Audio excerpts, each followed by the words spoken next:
Hello, hello, hello. My name is Bruce, and this is my show for TableBreakers with our good friends. To my left is Baron G Rock. To my right is the absent chair of Connell, the cigar DM. Oh, there is. Down below, we have one of the greatest painters on the interwebs joining our ranks, the Crafting Gamer. And I think next that's a to bit of him a stretch. is Kai, who is possibly here. I might be here. So, Garrett, question about tonight's subject. Was this yours or was this somebody else's? Well, it was thrown out to do around around this time of year, since it is the big horror and supernatural kind of set forward. So I believe it was suggested by, I think it was Jade, maybe. Mm-hmm. But I'm not 100% sure. But it was on the calendar for around this time, so we're rolling with it. I believe so. Garrett, how you doing tonight? I'm here. Good deal. Connell, Cigar DM. We talked a lot. Oh, a sixth member has arrived. Oh my God, it's that guy. It's not What? He does I exist. heard he was on He the road. does exist. Sorry, I'm late. Dinner with No. the wife. We're happy to hear you. It's alive. We have friends back. Okay, so back to bright light. Back to the topic at hand. We were talking about whose idea was this? Was this yours, Jay, to do supernatural and horror this time of month, or was it somebody else? As Baron said, it kind of got kicked around there for a little bit.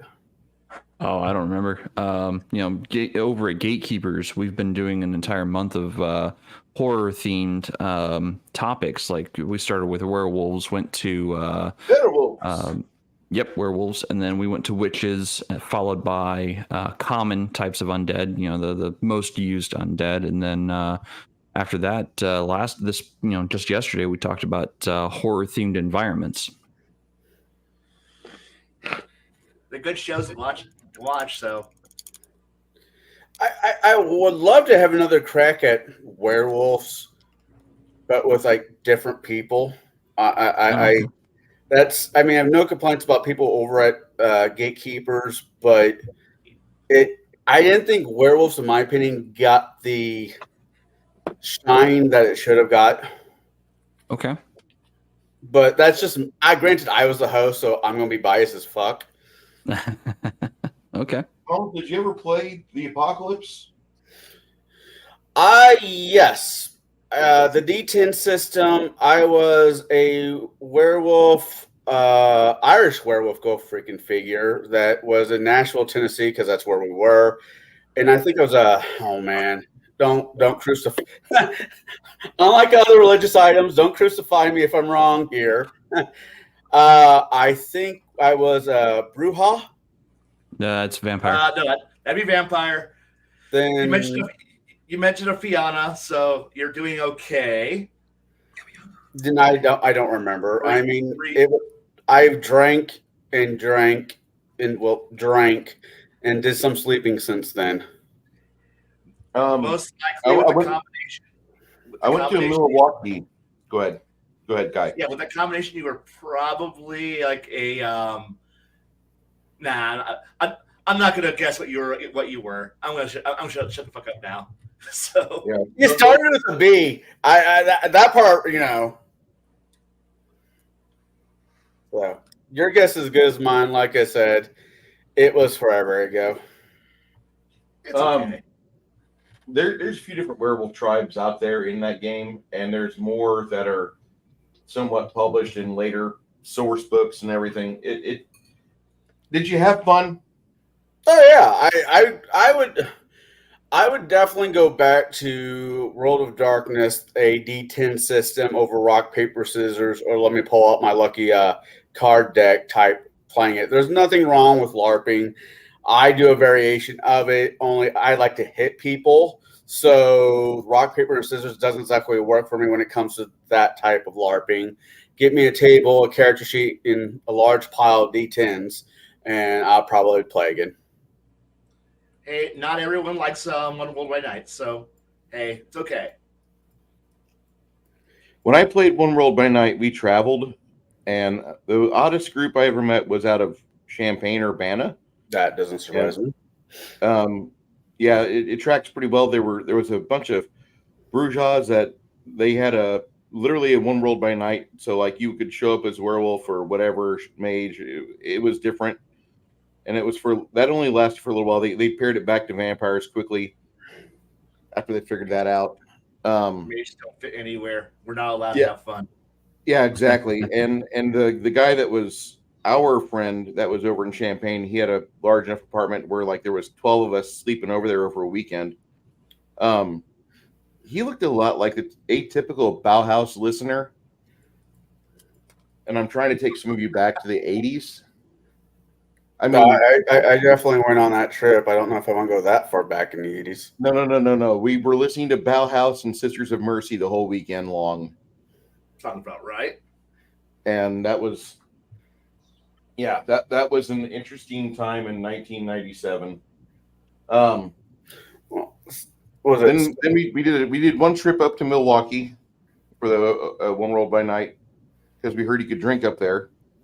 And literally when we got there, like we get there, we register our characters. We paid the entrance fee to get in because we're on a private site for a moment. But as soon as we got our cards and our gear, we found out that everybody was drinking lightly. But like the rest of the town, their idea of light drinking is what you consider marathon drinking. And some people came like pre-wired with, like a place to go and grab another Milwaukee's Best, walk around with for 10 minutes between bouts of rock, paper, scissors. Milwaukee's Beast. Yeah, there was a lot of Milwaukee's Beast in Milwaukee. There was a couple of like hipsters there, but it was really weird to see like all the dad beers being represented. Like people had Falstaff, people had Schlitz, people had Schaefer. And come to find out, like, it was just like for that theme of that weekend, because typically it was like a hipster hangout, but before hipsters, because it was 97. And they're like, no, let's not do the craft beer thing. Well, we've got a new one coming up for November. Let's do this dad beers. And so like everybody grabbed dad beers and they stocked dad beers all over the LARP. It was weird. It was not the type of LARPing I thought it was going to be. And after about 90 minutes, the novelty was completely worn off. The storytellers were very inept. They were better at guests and hosting than running the story. Not trying to shit on them, but kind of shitting on them. Everyone's experience is different, so. Starkweather has got me into the LARPing aspect of it, and that's always a weird train to hop on. So, if he could adult properly, yeah, those of you poor Peoria people that know what we're talking about, who we're talking about. So, since we're doing how much supernatural and horror do you guys like in your game at this point in time? Jade said he's been running running the bus over at Gatekeepers. So I'm gonna, unless somebody has questions for tonight, did anybody actually do questions? I just discovered our topic about a half hour ago. Bueller. I also specialize in let's go by the seat of our pants. Give us the topic. Give us your questions. At the moment, you get the honest reveal of the answer and the expression or the tone of voice that the person has. I don't want to sound scripted. I don't want to sound like I could calmly sound like, oh, what's that guy? Ferris Bueller. Ben Stein. Ben Stein. I don't want to sound like Ben Stein while I'm trying to crank one off over at our Death by Snoo Snoo. So yes, there are questions. Okay. Thank you, Baron. I just had to get in and open them. So I think we'll start like on the supernatural side here. What are in non horror games? What are some of the supernatural type of foes or components that you put into your actual game to bring out that more of the supernatural and more bigger than life type of ambiance, and also the I guess is where to kind of put it to where the disbelief is kind of in there of, did you really just do that type thing. So whether it's like a classic monsters or anything else that's out there, we'll actually go ahead and start off with the crafting gamer.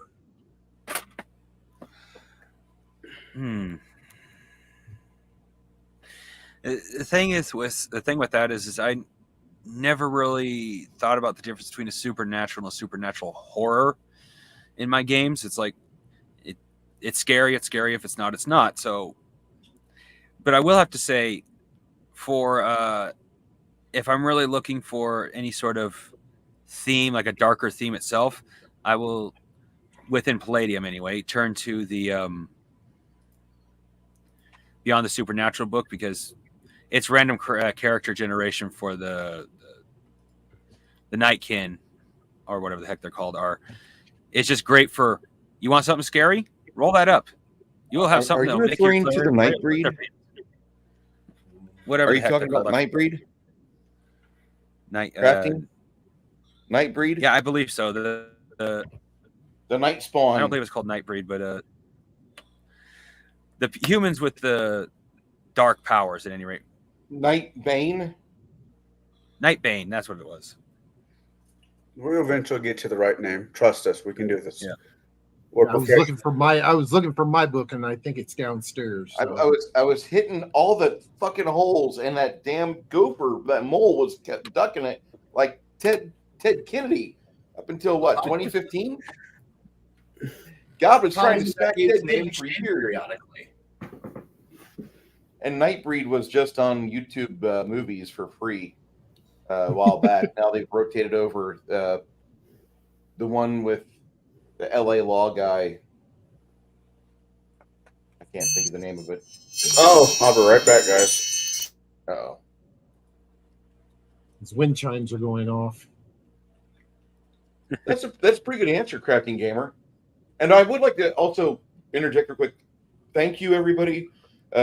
We did have a lineup change. Crafting Gamer is now a regular member here with us on, at least in foreseeable future, at TableBreakers. I don't know how long I'm going to be alive. So anyway, I'd like everybody to give Mr. the Crafting Gamer a warm, hearty welcome. And appreciate any benefits or any gratuities that are going to the Crafting Gamer. Please get in touch with him. We will have the man with the abacus there to help wire that directly to his box. Hello, Flatey. Yep. All right. What Connell's got. Jay, what about you? Yeah, can you state the question or put it into Discord so I can kind of mull it over my thoughts there? Basically, what are some of the common supernatural creatures that you'd like to pull into your game? I guess is the best way to kind of... Okay. That are not necessarily horror? Or that are horror? Okay, that are not necessarily horror. That can or cannot be. It's... I'll leave it to dealer's choice. So if I am not going for the horror vibe, the supernatural creatures I generally will use... if I'm going for a more mysterious vibe, are probably doppelgangers. Only because they can be anything, anyone that the PCs talk to, and the PCs may be none the wiser at any given point. And those doppelgangers, they might be trading information to a doppelganger they won't know. So the doppelganger might be the final foe of the evening or the session, and they've been giving away their entire hand the entire time. So, if they've been working up all the clues as to solve a murder, and they've been working side by side with this NPC, and that NPC has been working against them. Suddenly, they get to the final encounter and they're like, I don't understand why this guy keeps countering us.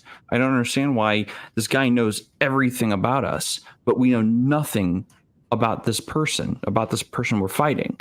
When they finally defeat the guy and it's revealed that it was a doppelganger all along, then they're like, oh, geez, who were we talking to all this time? Who did we tell all of our secrets to? Who did we tell of our strategies to?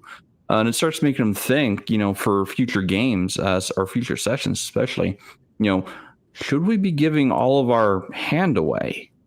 Especially if we might potentially be talking to an enemy in disguise.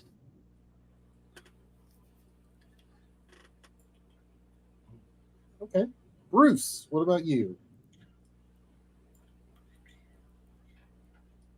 In my games that I like to run, I typically will use supernatural elements without bringing in supernatural horror. Also, Pathfinder is really not a good system to run horror because of the fact that, like a lot of times when you create a character, there's these extraneous rolling methods to have to make a character that's not completely average. And what I'm saying is that, like, we no longer do the 3d6 as they fall the way down. We don't do that. That's just not something we do. So whenever I'm using supernatural in a typical Saturday game, I usually do not have a horror element attached to it because your reflex save or your will save will prevent you from suffering negative effects. Even though in Pathfinder they do have things called haunts, which we discussed at length before on this and other channels.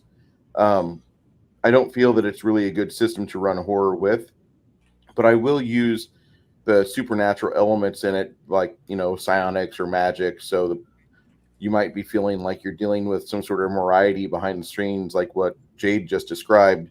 And he's pretty much trying to play you 5 or 6 moves ahead, and you're unaware of how he's doing it. It's neat if you can do that. If you can pull it off, that's amazing. And it's hard. You can do it, but as a dungeon master or as a referee or as a storyteller, you have to have a game that allows you as a GM to do multiple story arcs and allow you to have set up meets or have various information for NPCs at certain times. Because otherwise, like a lot of Pathfinder players will try to cut the head off the snake. They'll try to immediately jump to the big bad guy at the end of the level, at the end of the dungeon, like, oh, just get my summoner within 30 feet of him and he's going to drop Ivard's black tentacles and summon like 5 or 6 dread shadows and no more bad guy. Well, okay, fine, whatever. But you usually don't want to try to do that with Pathfinder. Supernatural horror works with certain systems really well. Yeah, I don't know. I like having my my enemies covered with circle protection against good when it comes to summons. Circle protection against good, circle of protection against law. You have remember the old artifact amulet of non-detection? Yep. Yeah, I like that. I just like those things, and having if you've got that, if you're covering your bases for your NPCs that much, your players will start to cry foul after the 3rd or 4th little boss bad guy they fight, and they're like, why can't we find this guy? He keeps dropping these little mini bosses at us, so we barely survive. We need to take the head off the snake. And they will overreach, and they'll do something like, I'm going to jump through this portal, and then they get half the party killed because there's a giant blue dragon there that just belches lightning, and you have fun with things like that, and you talk about it for 2 years. And then, if you do things like that, your players kind of feel like, oh, Bruce, you're just a killer DM, and you just want nothing more than to puppeteer us and control us, and there's no real story here. We got to run through all these stupid little hoops in linear fashion. And you're like, no. Here's all the hexes of what you have yet to explore. Go for it. and they're like, no, that's not the game we want to play. What do you want to do? And they do nothing. So you're like, fuck you. I'm going to start a war, and you guys get to deal with an invasion because you guys want to drag your feet too much. But for me, this is one of my caveats about having a game where you have high fantasy or power fantasy. Doing supernatural horror in them is very hard. The only way you really can get away with supernatural horror in a game like Pathfinder is to have something happen to where somebody loses control of one of their ubermenches, and that is where the game can really shine. Because if you are able to rip the magician or rip the wizard or rip the cleric out of the player's control and make him start doing things nefariously against the party's interests, against direct damage on the party itself, like they'll mob him, they'll smash the guy, they'll kill him, and they'll resurrect him if they can heal him. But if you have things that twist and warp and distort the good events and the good effects the party has done, that's what you really want to get into more than trying to overcome a high armor class or high will save or things like that. You'll have a lot more benefits if you can start working on the minds of the people around the party and making them to seem like the bad guys or making them seem like outsiders when they've been part of this land and they were born in that town 3 miles away. And if you can convert the mindset of all the people around them, that makes for a more interesting game. As it, now they have to set up a fight against public opinion. It's easy for them to swing a sword. Now they have to figure out how to get their bard or paladin out there and be a good face and try to sway public opinion back in their favor. And that sounds like a political game, but actually it's a very effective horror game, because if you remember right, back in the old days, if the town didn't like you, they came to your tower with pitches or with pitchforks and torches, and you could do that. Go ahead, Jade. Yeah, so I'd like to caveat off of something you said there about supernatural horror or supernatural fighting in Pathfinder, and the fact that you would try to get either the mage or the cleric or somebody to act against the party's interests. There are some really great spells that allow for that. One of them is Magic Jar. And you don't even have to hit them with Magic Jar during a main fight. You can hit them with a Magic Jar in the entry hallway. And if nobody's none the wiser, if the wizard doesn't understand what happened or the cleric doesn't understand what happened from the very get-go, and you pass information covertly to that player, if they're a player who is willing to go along with this, you might have on your hands a betrayal at House on the Hill situation where one of the players' characters is working counter to the party, and the party has to figure it out along the way. Like, there are loads of ways of doing this, especially in Pathfinder. But you have to have the right kinds of players who would be willing to play along with that. Yeah, that's not going to be my table. I love my guys, but I tell you what they love to do, and that is like, nope, we're not going along with anything Bruce is doing at all. Nope. Okay. Discovered that by watching. Kai, what about you? Honestly, because of the fact that I can do cosmic horror, but I kind of like existential horror a whole lot more. And so you'll see me often running around with your bog standard vampire and werewolf, but because of the fact that I have a lot of experience dealing with World of Darkness, and specifically I play Elysium level games because I prefer Elysium over standard neonate running around 13th gen garbage can characters.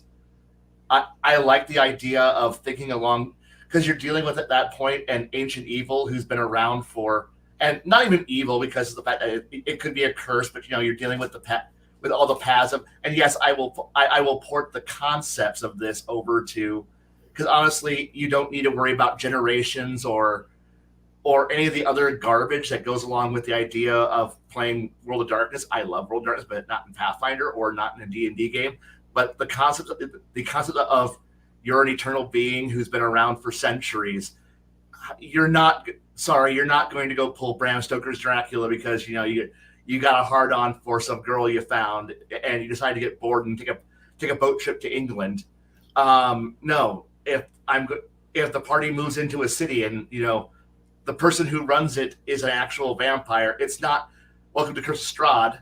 It's going to be a whole lot of a much different game you're going to be playing, and you're going to be up against somebody who's they've had even decades of time to dig in, build resources, build assets, and they're going to probably be approachable if they're not anarchs or some kind of I want to control all of humanity, some kind of horrifying Sabbat based character. But if you're dealing with a Cam or a Dark Ages vampire, which is guess what, we're mostly going to be playing Dark Ages, and you're looking for a Dark Ages Elysium game, and so your standard adventurer is going to come in there, and you're going to start dealing with problems, and the problems are going to be there. I mean, it's going to feel like a very political game, but then again, if you're a storyteller player, politics is kind of part and parcel with what you're going to do for the actual game itself.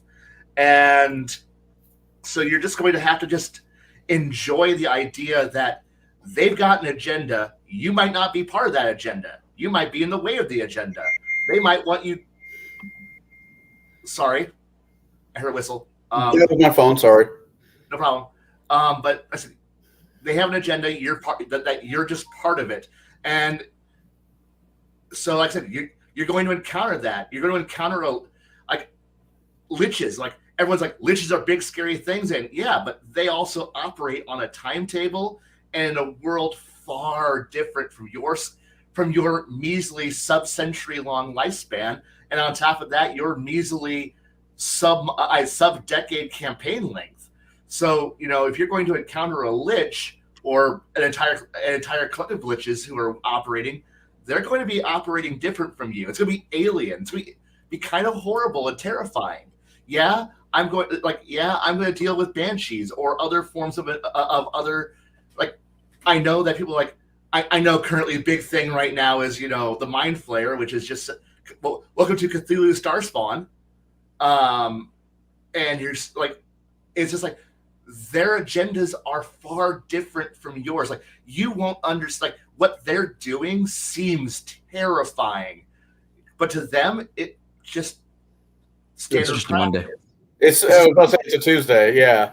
Tuesday, but I said, but for you, it's horrifying. Like, wait, you're raising an entire town just so that way you can suck out their life force periodically? Well, yeah. I mean, well, what would you do if you were in this situation? And then you had the wizard in the party going, oh, yeah, I kind of would do the exact same thing, at which point he gets smacked by the paladin and cleric going, no, we don't do that. I mean, you don't do that. Okay, I'm going to be good. And it's like, or you start introducing ideas of maybe, and it's a great way to enter, like, that horrible thing that's driving the vampire or the werewolf clan or the lich to start, or the mummy you've encountered. They're doing something, but because you're like, we got to fight them, they're evil bad guys, until you start finding out that maybe they're preparing for something far more terrifying than them and something more horrifying. And but like, do you stop at the lich? You sitting here going, guys, you can't stop me. I need to complete this dark ritual. Yes, I'm sacrificing 20,000 people to power this spell, but you don't want to see what comes after. If I fail at this, if I don't sacrifice 20,000, what comes later will be worse. But the paladin, if you get some certain people who are like, all evil must smash with hammer, must do good. I must do good, brain dead. We all know certain people who are like that. You won't get to understand, like, and at that point, you're starting to push the players to compromise their virtues, compromise their ideals, because if one person stops to ask, wait, why are you sacrificing? And in the lich, wait, you're actually going to listen to me explain it? Yes. Okay. And then suddenly the players go, maybe we might actually want to sacrifice 20,000. Do you need high-level people or just commoners? And I've actually had a player stop when he actually asked the evil villain, what his plan was, and the evil villain explains the whole plan, and he's like, can you get by with just commoners? And the villain, I need people of this quality. I'll get back to you. And then he wanders off, and because now he's complicit in what would be a standard "you're an evil" campaign now, because when you find out that the Eldritch Abomination is actually more terrified of a bigger, scarier Eldritch horror, and now you're starting to go, you know what? I said I'm lawful good, and technically I'm still lawful good. I'm protecting the now you're starting to slide towards lawful evil. You're starting to slide down that you're the path of kings or the path of humanity now. You're compromising your virtues. You're heading for that limit break, and I'm pushing you towards it, and I want you to compromise like that. And that's kind of how I would use horror, like a common horror tropes in every day without being officially horror, but still being horror. Connell, we did bypass you because you had your phone. My daughter called. Sorry, I had to That's deal. okay. I had to be a dad for a minute. Okay. What about for you? What are some of the common supernatural type things that you bring into it? I like the Fae. It's not that I don't appreciate a good story involving vampires, zombies, and all that, but I like the Fae. The Fae have this unique. Throughout the history of man, they've had multiple different names. If you need a good source in Fae horror, go read your Eastern European mythology. I'm talking about the one and the only Baba Yaga, who has made an appearance on this show last Christmas when I did my one shot. But if you use Fae correctly, they're a whole lot more terrifying than werewolves, vampires, so forth and so on. Not saying that those other creatures don't have their life, because they do. I mean, the Fae might be responsible for poor old Timmy turning into a Lugaroo, which is horrifying for everybody. Here's a bone. Click. There goes the leash. Bye, Timmy. As now the Lugaroo is tearing through town after town, and it just happens to be in a small village in France, and you get Le Beast. Which was, if you look in your histories, look into that. Anyways, I'm getting excited about this. How dare I get excited about something? But stealing children, stealing children and placing them with shapeshifters, shapeshifters, is more terrifying to somebody's psyche than, ooh, look, there's a big, I come to suck your blood. Thank you, Edwards. Go back to Washington State, you twinkling little bastard. So that's how I use Supernatural. I like getting into the mythology, the things that keep us up at night. We spend more money to keep the lights on worldwide than we do anything else, because in our subconscious, I'm kind of quoting from a book, and most of us know what book I'm talking about, but subconsciously, the dark still scares us, and there's a reason why. Yeah, I'm gonna have to agree with Connell here. I tend to use the Fae even through into using like the Fae courts, because there's nothing scarier than you all of a sudden transport your party into the Fae realms, and then there's Nab standing right in front of them, and everyone's going, "Oh crap!" But another great one I like to use is actually the Puck. He's actually amazing to use, also, just because he's not. He kind of bounces in between, and he's his own brand there. Dear Shakespeare, how do we miss thy, with our stories of Midsummer Night to haunt our dreams? Yes. All right. So this next one, we'll go ahead and start with Connell on. What are some key elements that make a horror tabletop game successful for you? I said this last night, and I'll say it again because I fully believe this. It's sound. There's a lot of situations where you can't control the lighting at the table if you're working at a shop, or for whatever reason, you just can't control the light. But sound, even for the DM, listen to music, listen to whatever that will get your mind right in that sweet spot. That will, when you sit at the table and everybody else, your inner Vincent Price shows up, your Crypt Keeper, use your medium of choice. And when they sit down at the table, have music in the background, maybe a soft violin, haunting violin song in the background. It's not a big thing, it's not a small thing, but it's a thing that they'll hear in the background. Or, and I said this again last night, when you're about ready to see the big bad and he just happens to be a cult leader, playing the opera song Fortuna. Oh, Fortuna. Which is honestly it's a drinking song that a bunch of monks came up with.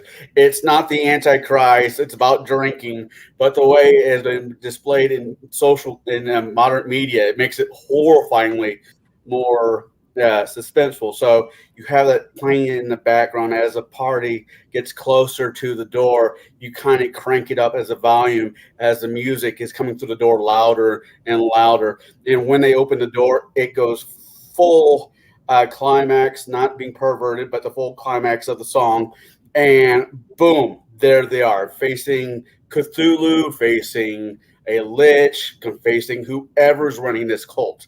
So I think music is very important when it comes to running a good horror game, because it is mentally, it is a good way.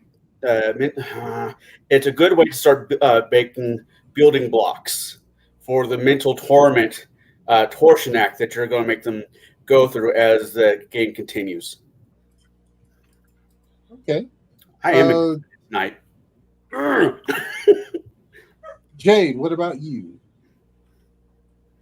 Yeah. So, sorry, what was your question? I want before you get to your answer. You got Carmina Burana, which is exactly the answer that Connell was looking for, but he didn't know. Yeah, I don't know why it posted so many times from because you StreamYard. haven't. Okay, see your little icon in the chat panel area? It's clicked to all right now. You need to click it for whatever you're doing. When you click it goes to all the channels. All of them. That song is so important, especially in this topic that we're talking. The fact that it repeated itself, 5 times I'm counting, is amazing. I can live with it. The chat should live with it, and everybody else can go themselves. But what are some of the key things that for you make a tabletop RPG successful, for a horror tabletop RPG? So for horror, what makes it a success for me is a clear and understandable suspense.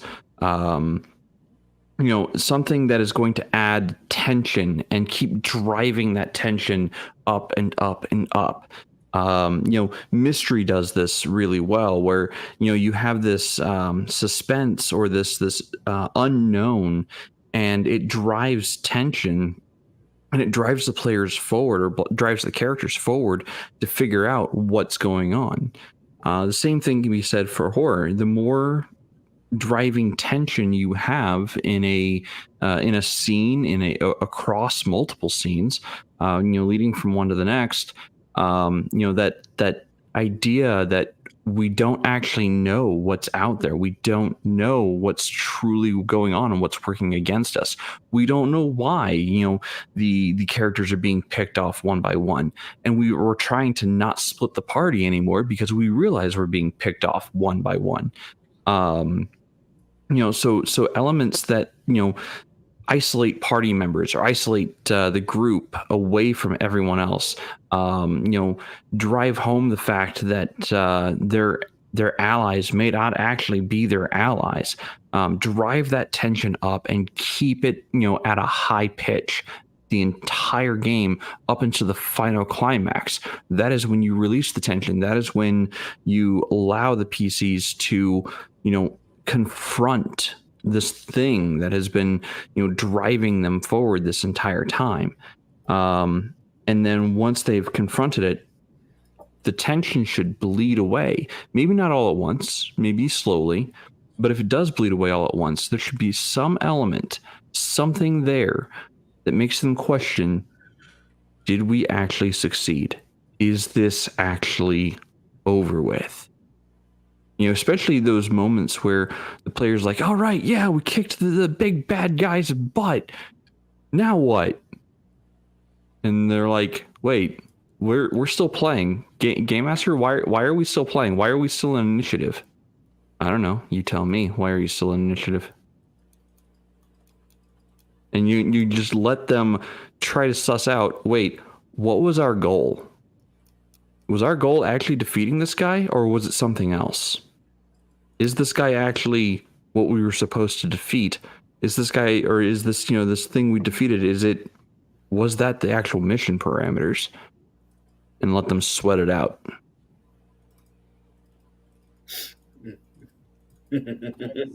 Bruce,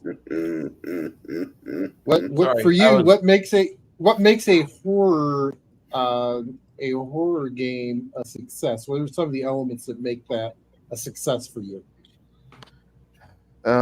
When I properly set the stage and I narrate a scene, not or narrating a combat or describing how things proceed, and one of my players will say something like, I need to stand up for just a second. I need to not get the willies about this. That's happened a couple times. When I was running Horror in the Orient Express the second time, there's a particularly vile scene where one of the NPCs is there in the bathhouse with the players in Istanbul, and while they're there in the bathhouse, some cultists emerge with a stretcher, and the cultists have these weird bulges in their jackets until they take their jackets off and they've got 4 arms, and they've got arms that have been sewed onto them like Frankenstein men, and they're carrying this worthing mass of humanity, literally.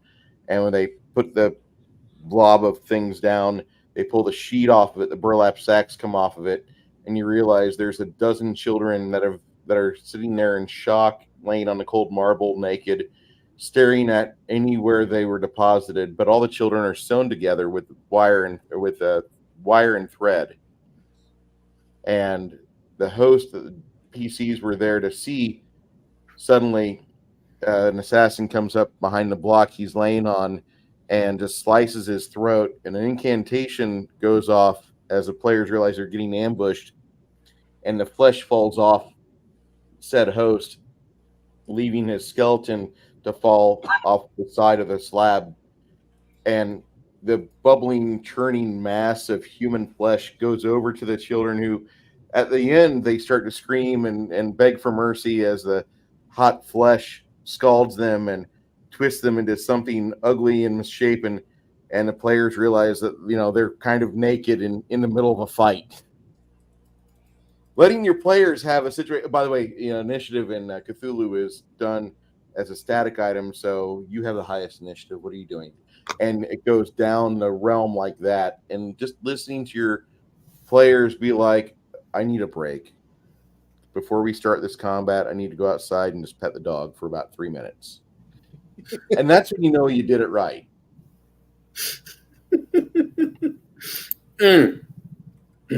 Not laughing at you, right. Laughing at private chat. Kai, what about for you? So making it successfully a successful horror check and scene, right? Well, no. For you, what makes a horror game a success? What are some of the key elements that make that a success for you? Honestly, if I can get my players to pause for a bit, for me, it's just if they can get into the story, into the scene. That's all I want from my players, is that, are they getting into it? Are they actually embracing it? Or are they playing it up for complete and total laughs? I mean, are they stopping to pause to think about what's going on? If they're not, if all it is to them is a cheesy little encounter, then then I failed. Then I failed. But if they're actually getting into character, into the scene, following what's going on in the setup, then I've done a good job. If they're actually worried, not sometimes the goal is to make them disgusted, make them sick about what's going on, or if I can get them angry, if I can get them fearful, I'm doing that job. So I know music's part of it, setting the scene's part of it, description is part of it. But if I get my players to just embrace it, and they may just knowingly nod along, go, okay, this is the trope. I'm following this meme. I'm following the idea. So therefore, if they find it, when they finally get into we're actually part of a slasher flick, or this is a Hellraiser inspired story, or this is an existential horror story, and they actually play along, and that the horror doesn't pull them out of character, and they start just looking at it as, okay, so I need to buff up my mechanical stats in this and this. I want them to feel it as players. I want them to feel worry, to feel fear, feel for their for their imaginary loved ones, or look out for each other. So that's what I'm looking for, I guess. It's not like it's all those elements combining to create one good story. Is honestly one good emotional effect. And I know that one person cracking a bad joke at the wrong time can ruin the atmosphere, can ruin the magic. But if you've done it right, they're just able to fall into it. They're able to enjoy it. Get into I'm playing this interesting, weird character, and yeah, we're dealing with the realms, the realms of the Unseelie Court today, or we're going to go into the outer reaches of Malphaeus, to go into the hells or into the afterlife. We're going into a blighted kingdom, or we're going out into the Shadowlands and fight it, and we're getting ready to go fight at Akutensai. Where they're sitting here trying to stock up on trinkets, on armors, because I've set up the horror in the scene well enough that when they're standing on top of the Caillou wall and looking out into the Shadowlands, and they're seeing the teeming masses of goblins and the demons and the distant green eerie glow of the pit, it's out there, and they know that they have to go out there and patrol and go find something. They need to go find the castle that's lost out there, and they might encounter the fields of eyeballs out there somewhere. Like, I want them to feel queasy about the idea of, we're getting ready to send you out into the Tainted Lands. Are you ready to go do it? You're adventurers, right? Yeah, I don't feel like going out there. And I want them to go, but we got to do it. Because after all, you're the heroes. You're the special people. You should be you're the one tasked to go out there and do it. Somebody believes in you, or they're trying to dispose of you. One of the way, either or, things happen. And I want them to walk into a situation uneasy. I want them to. That's when it's successful. Okay, and last but not least, Crafting Gamer. What about for you? What is the mark of a successful horror game for you?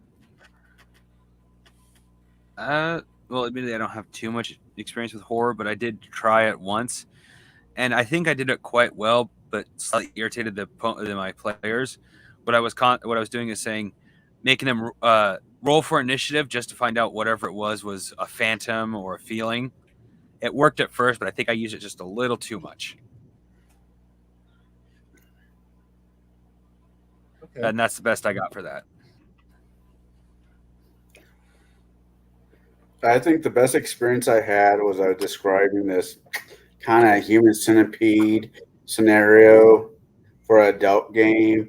And I had a guy who's been a doctor for the last 30, 40 years get up from the table, step right back, go to the toilet, go to the garbage can and puke. And I knew I was on the right path when I had a doctor. It's like, hold on one second. And Ralph. Hey, if that's the event you're going for, awesome. But All right. So, what are some unique settings for a supernatural or horror campaign that you like to use? We'll start this one with Jay.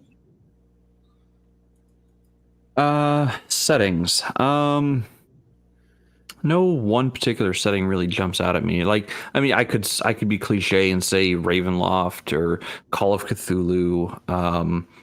But I mean, again, they're cliche. That's what they're built for. I do a lot of my own home brewing and home running games, so there are areas within my game world that are haunted per se. They have stories and legends and lore about them that drive deep, and horrible things that have happened in those locations. So any place that I want to use for a horror themed or a horror setting, it's going to have history. It's going to have some kind of deep seated lore that is integral to why it is a horror location. And part of the game, or part of the setting and mission, is finding out also what happened there, finding out that location's lore or mystery. Why is this place so haunted? Why does nobody go here? And in doing so, they find out what happened, and they can start to try to piece together what they have to do to either survive what is happening to them and what is happening in that area, or figure out a way to warn others from ever entering there, because it might already be too late for them by that point. Or the third option there is they figure out a way to end what is happening and make it not so dangerous for everyone who wants to go there in the future. Which, again, in my game world, anything players do is a permanent change I make to the game world. Like, I'm not going to run the same game multiple times.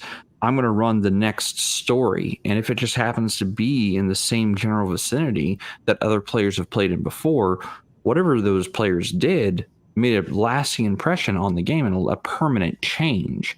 So they might find the warning sign that a party left before entering this valley of mist and death. They might say, all ye who enter here abandon hope for survival. And the next party comes along and they see that and like, guys, I don't know if we should go there. How fresh is this sign? Oh, it was there, it was put there maybe a couple months ago. It's showing, it's fairly new. I don't know if we should go in there. Or, you get the one guy who's like, no, that's exactly where the bandits would be. We got to go in there. And then all hell breaks loose. And I just giggle because they have no idea. Sounds like it's So a new it's- adventure. I mean, and like I said, I don't think there's any one particular setting that I would use over another for horror. I mean, yes, again, you can pick the settings that are made for it and that have it already pre-built into it. But if you can figure out how to make it your own, it makes it, I think, all that much more better for you and your group. I honestly do, especially if you know what makes what horror genres that your players what really drives your players. Like if I know one of my players is really creeped out by snakes, then what, I might use snakes. Fuck you. Well, hey, you guys were doing it to me yesterday, so Have I at the told you same all about time- the wonders of spiders? right. But if I know that some of my players are creeped out by rats, I'm gonna add rats to the scene. Like it's just gonna be I'm going to make whatever setting I need available to me through my own creation, and I'm gonna use it because I it's personalized, it's tailored to the environment, it's tailored to the group. See, Connell, what you do is for Jade is you don't get him spiders, you get him crab.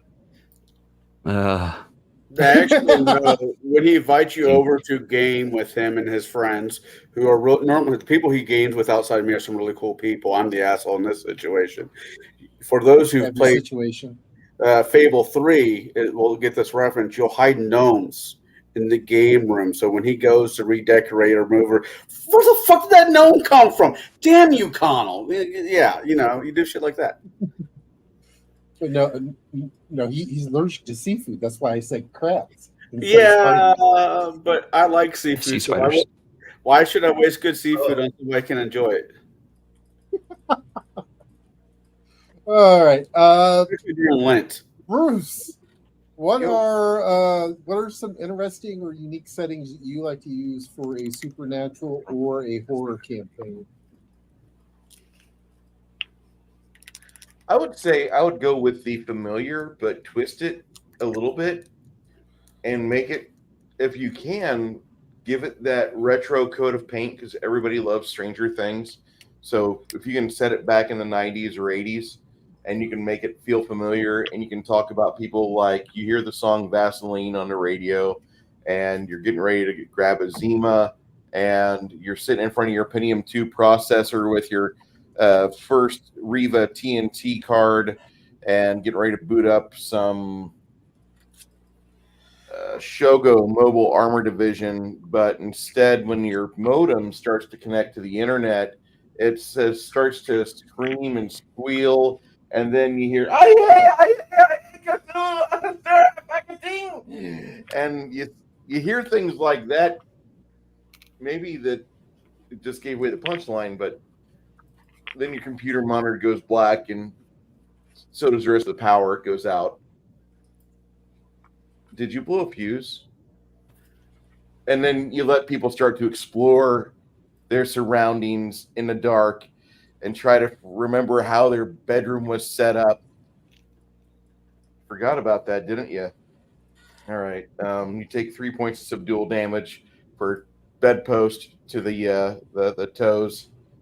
You just jam your middle and the ring toe. Good job, Al. You're walking down the stairs and going into the basement, and you don't quite remember this as well as you thought you did. Your mom left the laundry basket outside the hamper on the second step from the bottom, but because it's dark and you don't have any moonlight coming in from the basement windows, basically, if you roll natural 20, you manage to land on your feet. If not, you find yourself up against the wall, bending yourself backward and taking a few points of actual damage because you fell down the stairs. And then you just like small things like that, the small incremental bits of pain and suffering. And then just, your friend Tanya, she wants to come over. She's kind of scared about the power outage in town as well. The phones work. That's the only thing that works in the house. And the next thing you know is that you've got your friends coming over and there's no power, there's no scanners, there's only the phones. That's it. And that's all you have. Good luck. And it's a rotary phone. Yeah, it's a rotary phone. I like doing shit like that. I like doing things like that. If I'm going to be running like a Cthulhu style game, or if I was going to run like index card RPG, either of those would be real simple to run like that. And you can just kind of throw from memory the narration of the world around you, what was popular in the 90s. Make sure you feed that back into your narrative loops and throw those at the players because you want them to have like small dopamine hits and, oh yeah, I remember that. Oh God, I remember the smell of the strawberry frosted Pop-Tart when it first came out of the toaster oven. Do things like that, and then once you got them hooked into the second act, then it's just real simple to start feeding them the terrible events that are sure to follow. And that's not hard to do as a DM. You are already used to doing terrible things. Now you just have to do it to a tune to where like you can dance around whatever system and narrative you want to paint, and make sure you take the familiar things like your neighbor's corgi, which is always friendly and it lays down and rolls over on its belly to show you it loves you, but now it's growling at you and it doesn't look right, and then like as it starts to growl, you see parts of its fur and skin peel back like the petals of a flower, and the dog skull falls off onto the ground while tentacles come out of the back of the corgi. Just do fun shit like that to your players. Just give them like nice little vibes, like oh my God. Were you left alone a lot as a child there, Bruce? I'm just curious. No, I skipped out on the horror films until I was 40. Oh, so you're playing catch up like a madman. Gotcha. Dude, I am playing catch up so hard. 5 tomatoes died in the stream. Attack of the Killer Tomatoes. Ooh, good movie. You know, the sequel had George Clooney in it. And There, Nation says, "Bring back the pudding in the cans, damn it!" Oh, Yes. Pudding. I like pudding. yeah, but and then the square pizza from grade school. Oh yeah, Oh my back when your food was not actually the same food as going to a local county jail or prison, but when the cafeteria ladies actually had a degree in cooking from either home experience because they learned from their parent or their mom or their grandma, or they went to school for it. Yeah. Let's go back to that. Anyways. So Kai, what are some interesting or unique settings you like for your supernatural or horror games? Because of the fact that I integrate the supernatural horror is a perpetual thing that's in my game, I have I will admit that I crib from 3 different sources. I crib from L5R for the Shadowlands because it's part of the world and it's a bizarre alien world, and I like players walking into the thinking they're big badasses and then walking into a land that slowly corrupts you, and then being able to give mutations and Cronenberg levels of mutations and deformations that happen if you go in unpredicted, and I don't care how powerful you are. Eventually, it will warp you, and you will die of magical corruption and cancer. And I love that.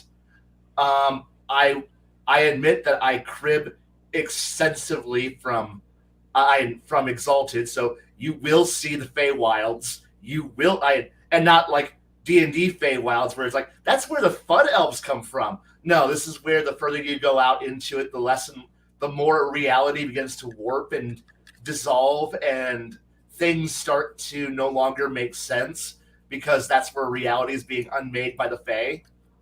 And I love that. And I also crib from there the Land of the Dead and the Realm of Malphaeus, where you get to go deal with demons and other horrible spawns and other just abominations live out that way. I also crib from another place where where you go, where you get to see the torturous realm where all the evil where the undead end. Where if you're intelligent undead and you die a second time, where you end up, because you're not really you, and because it's not really you coming back as an undead, it's something else. It's a horrible abomination, and when you kill it, where does it end up? Well, I asked that question one day and created this place, and I cribbed the idea and then it made it my own. But it's fun to take the world and then showing the warping and how it gets warped and twisted, and you think you're the badass, but then you go out into the areas where mortal primacy is no longer king. You're not the sorry, your gods don't travel these lands, and it's like, but I worship God. God is all powerful. God does not touch these these realms. I'm sorry, this is outside the Great Maker's zone of control, and now you're under something else's. And when players go out into other, I like having things from outside reality coming in and changing reality around you, and then watching the gradual evolution and when players start realizing they're not all powerful, even when they're at all powerful status, they're not really all powerful, and you've just now leveling the playing field just enough, but it's still not in your favor. And the closer you get to the sources of these disturbances, the more you're clinging to your little island of normality. So that way, when they go back to the normal world, where we're two parallel lines, stay parallel lines, where geometry still works and life is normal, they're happy because now the colors are still normal and they're okay. And now they don't want to go out anymore because they've seen too much. And now they're just like, I'm content with my rice farm. You gonna go out and do anything? No, I'm done.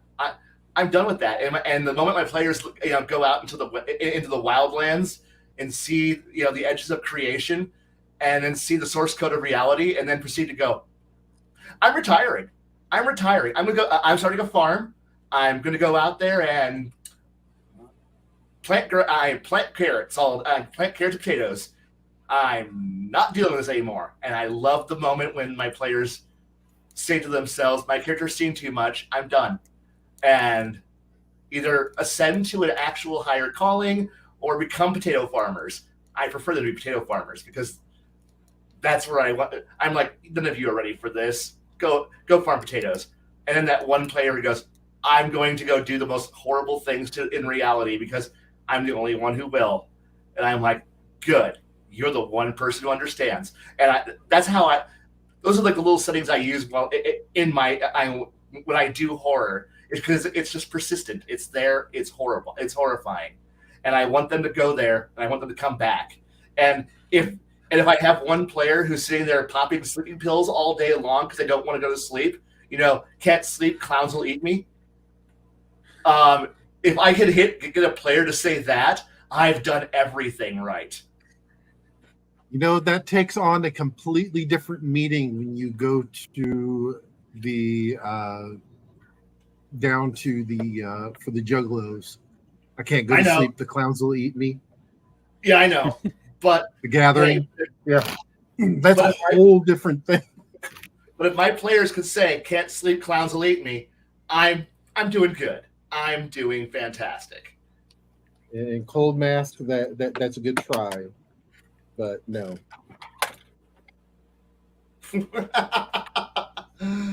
You know what? There's Ghost behind me. I'm happy. He's happy. Honestly, if I got Ghost, I am so happy. All right. So last but not least, crafting. Comments, Garrett, as well. Before we end tonight's show, if we could just hit those real quick. I'm going to do it right now, but I wanted to make you aware of them.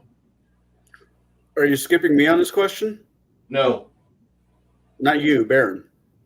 No, I started with Jade. Start with Jade. You went to Kai. Then it should be me. I go to crafting. And then you. Okay. It looks weird. Whatever. Don't screw up my process. Okay. I have a process. Okay. Okay. TCG, what is the what are some of the unique or fun little places that you like to have settings for your either supernatural or horror? Well, I wasn't much of a supernatural game technically, but I did have a good horror. God, I just screwing it up. Location description, and I had one, so let me put that down. I'm less distracted. It was a. Well, I can give you the description right now.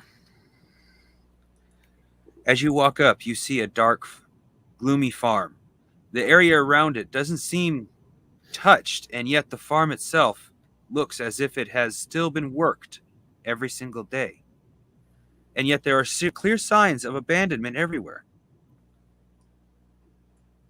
As you walk up, you notice that the walls almost invite you in. The walls of the barn almost invite you in, calling you to see what's inside. When you see what's inside, you see nothing except a trap door leading to what is clearly a man-made set of tunnels. and you have this strong, almost unresistible urge to go deeper and deeper. And this is where I did the whole thing where people kept getting told to roll for initiative, even though there's nothing there. And like I said, I think I overused that just a little bit. But at first, that combined with something's like popping out of the shadow at you, or so you can feel something climbing up right behind you. At first, kind of gave the atmosphere I was looking for. I didn't think about I was overdoing it a little bit, and hadn't really tried that hard for a good horse theme afterwards.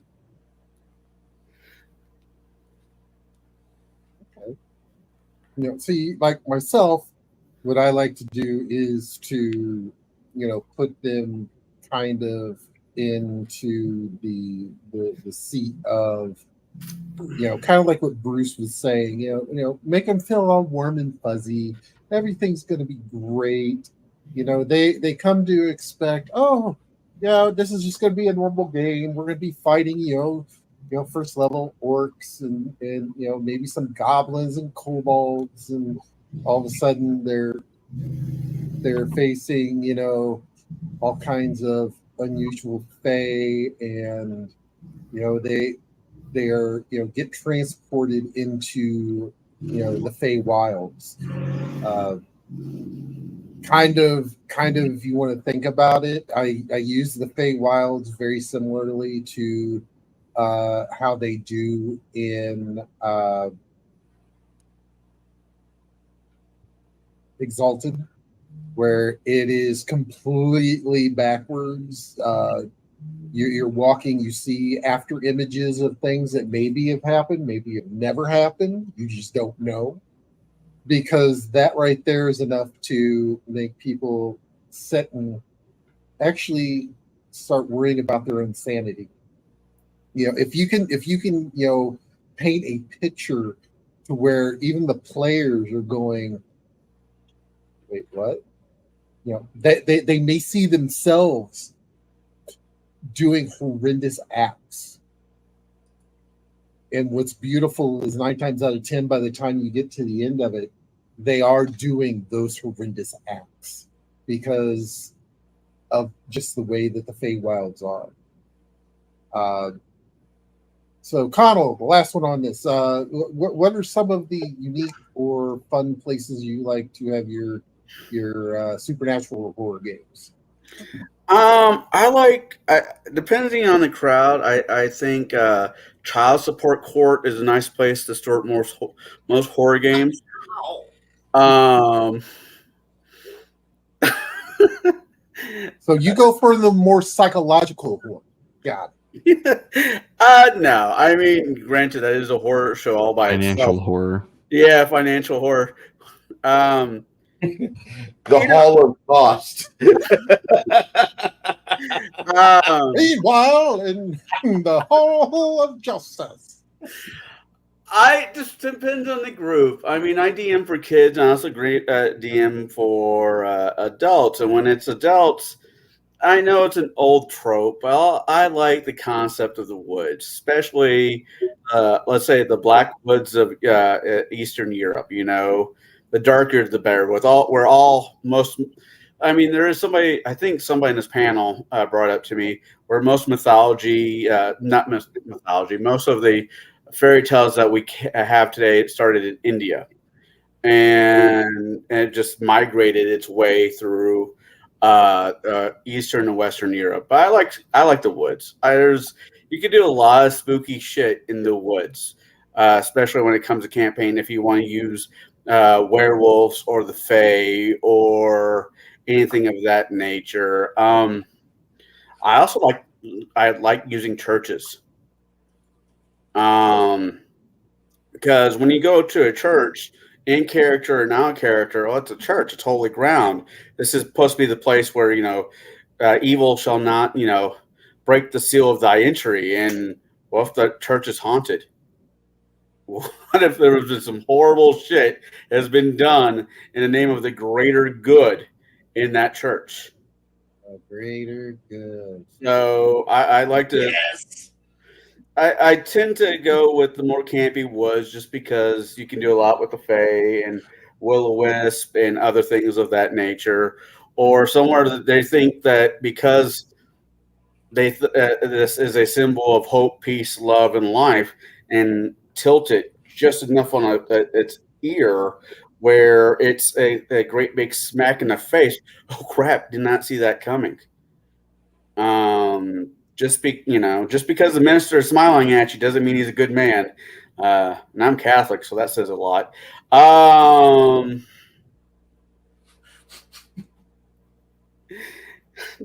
Dear Father, anyways, I'll get back. I'll do my rosaries later on.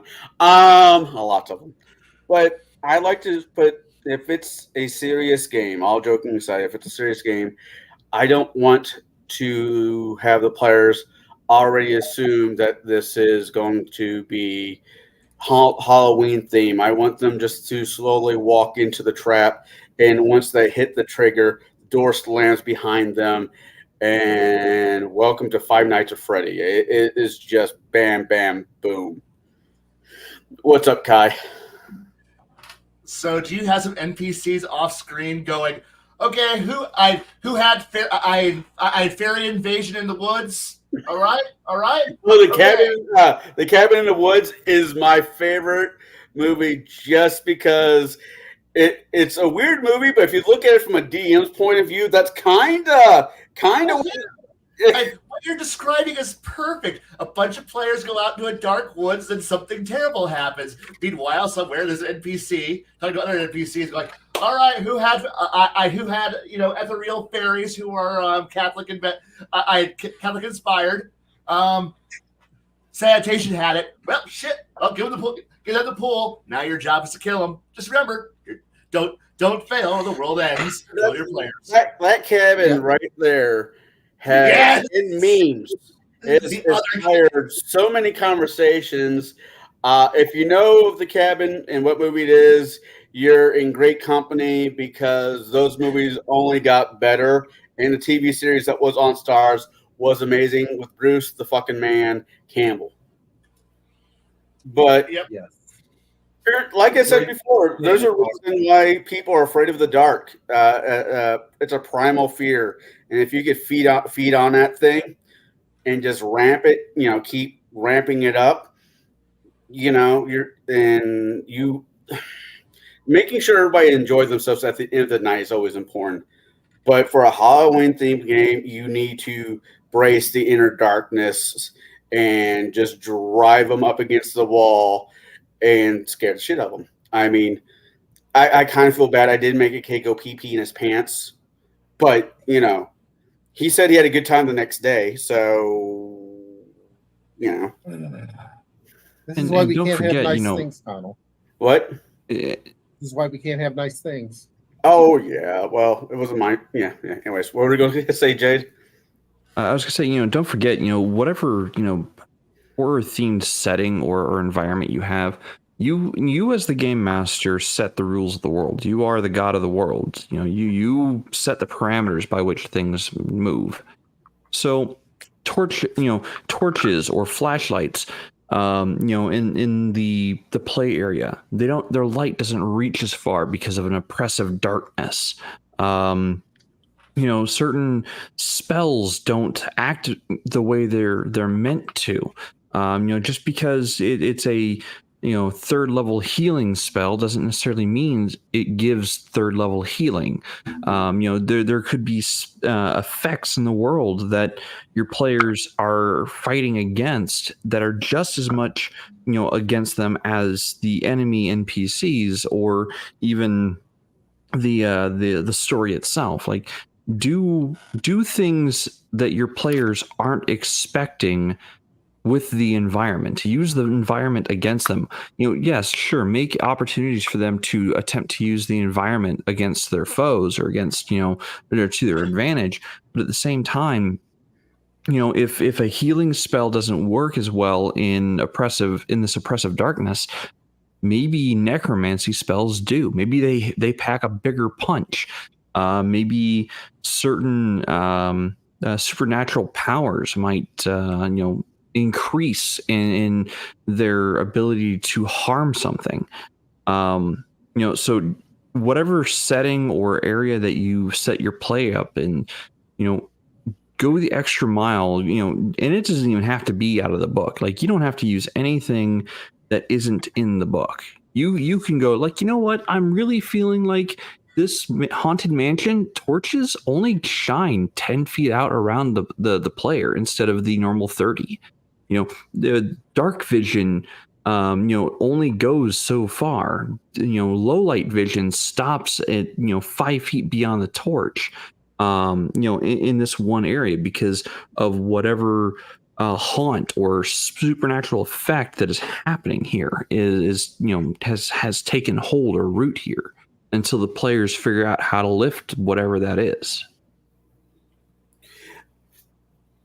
I was sort of thinking about what Kai said about the inappropriate joke at the right time, and I mentioned this last night on Gatekeepers. It's all right. Well, it depends on the situation.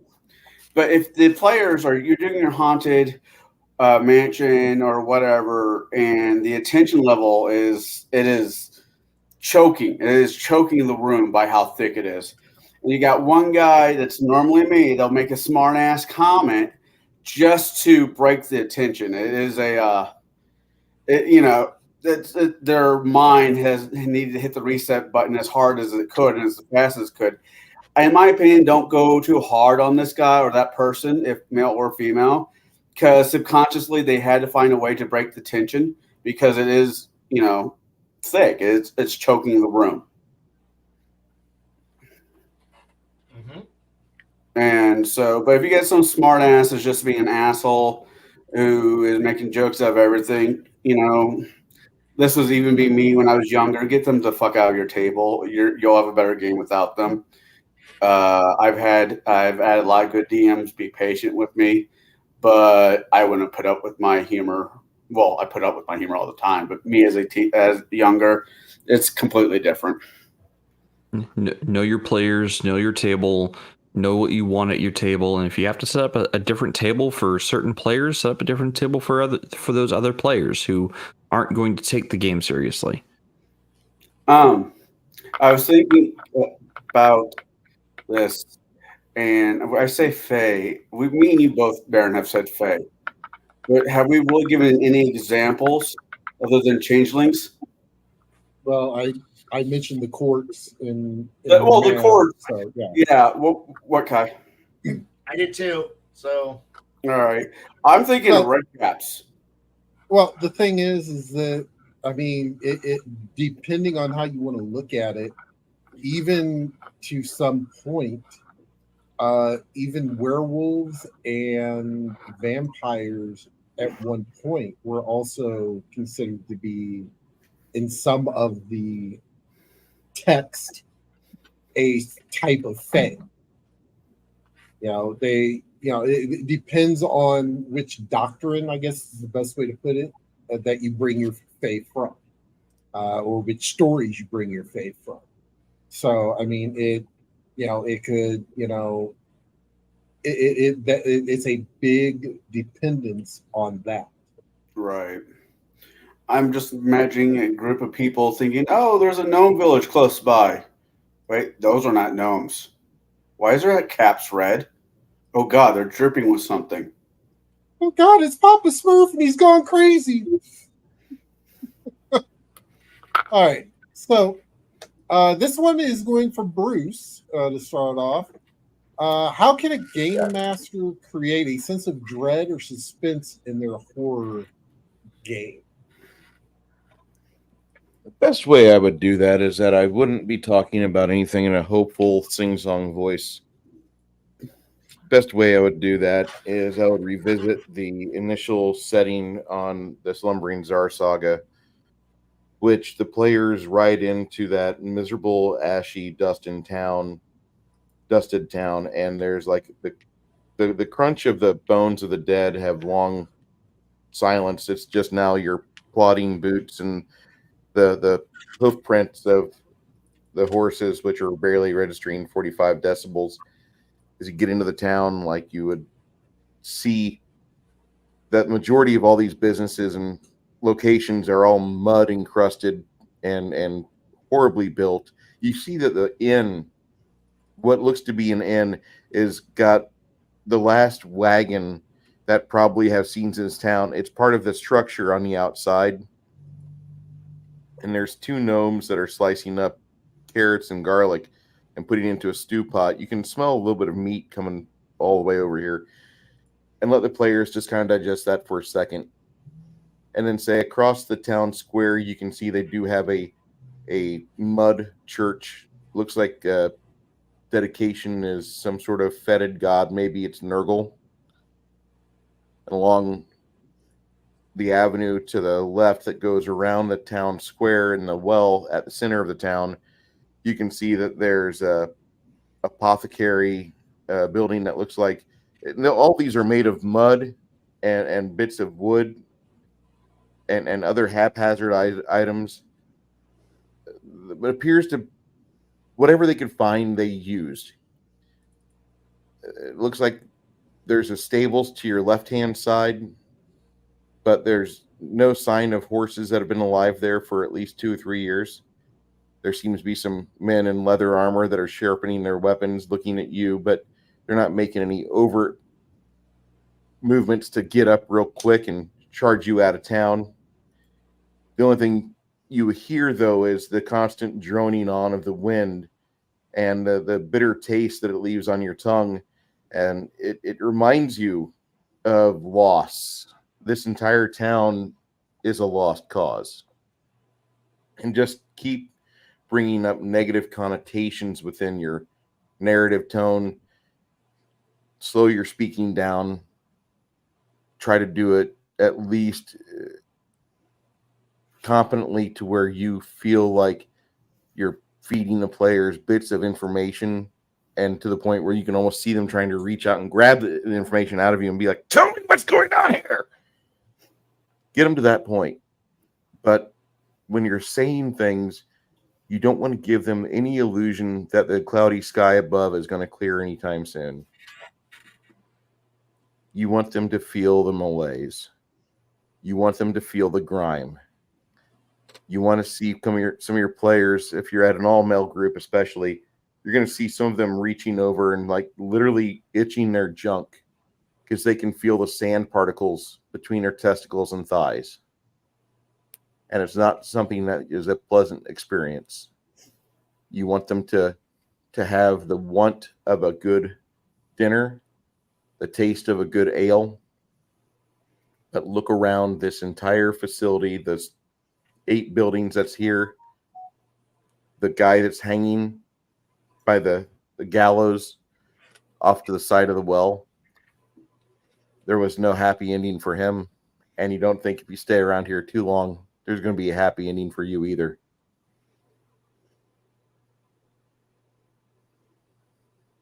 All right, Kai. You're muted. Oh, thank you. But how to sell the atmosphere? Is that the question? Well, how as game masters can you create that sense of dread and suspense in your horror game? Honestly, the first step usually comes down to you just start describing everything normally, like you would normally, and then you just start to slip details in, and like you would, and you're counting on your players not paying attention at first, because let's be honest, they don't. And you slip them in slowly, let each detail each change you've been making, make it gradual, and this is the how to make a longer term campaign work. But yeah, and eventually your players will start picking up on the things just aren't right. Smiles are a little bit different, a little bit wider. People, make the thing that they're used to seem off, and they slowly start to realize that something's wrong. If you just ambush them straight out of the gate, here you are wandering through the frozen north, and suddenly, a bad thing jumps out and goes boo, scare, shock monster if you roll initiative. No, it's more fun to go, No, you're trudging through the wilderness and you find a burnt out camp. There's a dog. It's hungry. You want to take it in, right? Well, yes, dog. I want to take it in. And now you got the entry that you now can bring in something more terrifying. If you know the reference, yes. Does that dog speak Norwegian? Eventually, yes. Does the dog or the dog gets shot and then the guy goes crazy? Hey, I feel however you want to run it. I feel like I should know this one. That's just an example of how you can make the horror feel right. Because they did that movie fantastically. You didn't realize, like, yeah, you knew it's a horror thing, but you didn't know the entry vector for the horror. You know, if you walk in and everything's crazy, well, you assume crazy. But if you walk in and you find out that minor details, you know, but you got to make sure that they don't pick it up immediately. So if you say I'm setting up a scene where I want to have a Rakasha, you know, being the villain, I'm going to give a perception check. I'm not going to immediately, because how often do you guys look at people's hands? Well, you're not going to immediately realize when you're talking to somebody and they have their fingers, you know, laced together. Are you really paying attention to, is their thumbs on backwards? And at which point someone's like, well, I would pay attention. I'm like, are you really? And most people, no, not really, because most people are fucking weirdos and stare at people's look like people directly in the eyes. And they're like, I'm staring into your eyes. No, thank you. But you know, you might have that one guy who goes, I hate eye contact. I look around the room. He might pick it up, but you know that one guy, I'm looking intently into their eyes, staring like a fucking extrovert who's asserting dominance. Fuck that guy. He won't notice because he's too busy trying to assert dominance of the situation. But you know, the other person goes, hey, what's wrong with you? And he goes, I should probably, you know, not comment, and later on start putting together pieces. But you know, or you know, weird shit happens. You know, you don't always have to have. You enter the room and you see a bunch of weird cabbages on the floor. Do you investigate? No, I don't. I leave the room as fast as possible. Yeah. Okay. What was that? You say look at people's hands. If they're a woman, I'm always looking to see if they have a wedding band on. So sometimes I do pay attention to things like that. Right. But everyone's a little different. Everyone acts differently. So that's why there's that perception check of. Oh yeah, no, I agree. I'm just. And well, now we know why Connell goes for married women. He's attracted to the shiny. Yeah, but the thing is, that's all about what it is that you got to start lacing in the details. You got to work up the horror rather than just simply ambushing them. Because you know, it's like you go to sleep. Oh, you wake up, and like you wake up. The rest of the party. Oh no, rest of you, shut the fuck up. You're not here. You're not here right now. But he woke up. Yeah, I know. And then you get to run a dream sequence, and now they get to go, oh shit, it's Freddy Krueger time. Or you know, hey, you're in a house. Things sound wrong. Oh wait, play some. Do you play the scary music? No, because then you break the tension of well now I hear the sound. Now I hear the music. Now I know what's going on. No, you want to put them in that situation. You want them to grow into to feel the horror. If you're running, you know, Evil Dead, an Evil Dead story game, you don't play Evil Dead theme music. You don't throw the Necronomicon right in their face. You don't like if I'm playing The Thing, I'm not going to show the monster immediately. If I'm going to have, if I'm going to run Aliens, I'm not going to do certain things. You got to make sure that they feel like they're not in control. And that's the biggest thing about horror. The players lose agency without really losing agency, because at any point they could just leave. But that's when they find out that the car, hey, I need you to watch over this this hotel in the mountains. Oh, hey, the car don't work no more. Wait, what? And other weird shit start happening. That's the thing. Like, you got to make sure that they go in willingly without realizing they're about to walk into horror. And then you got to make sure that the horror builds right.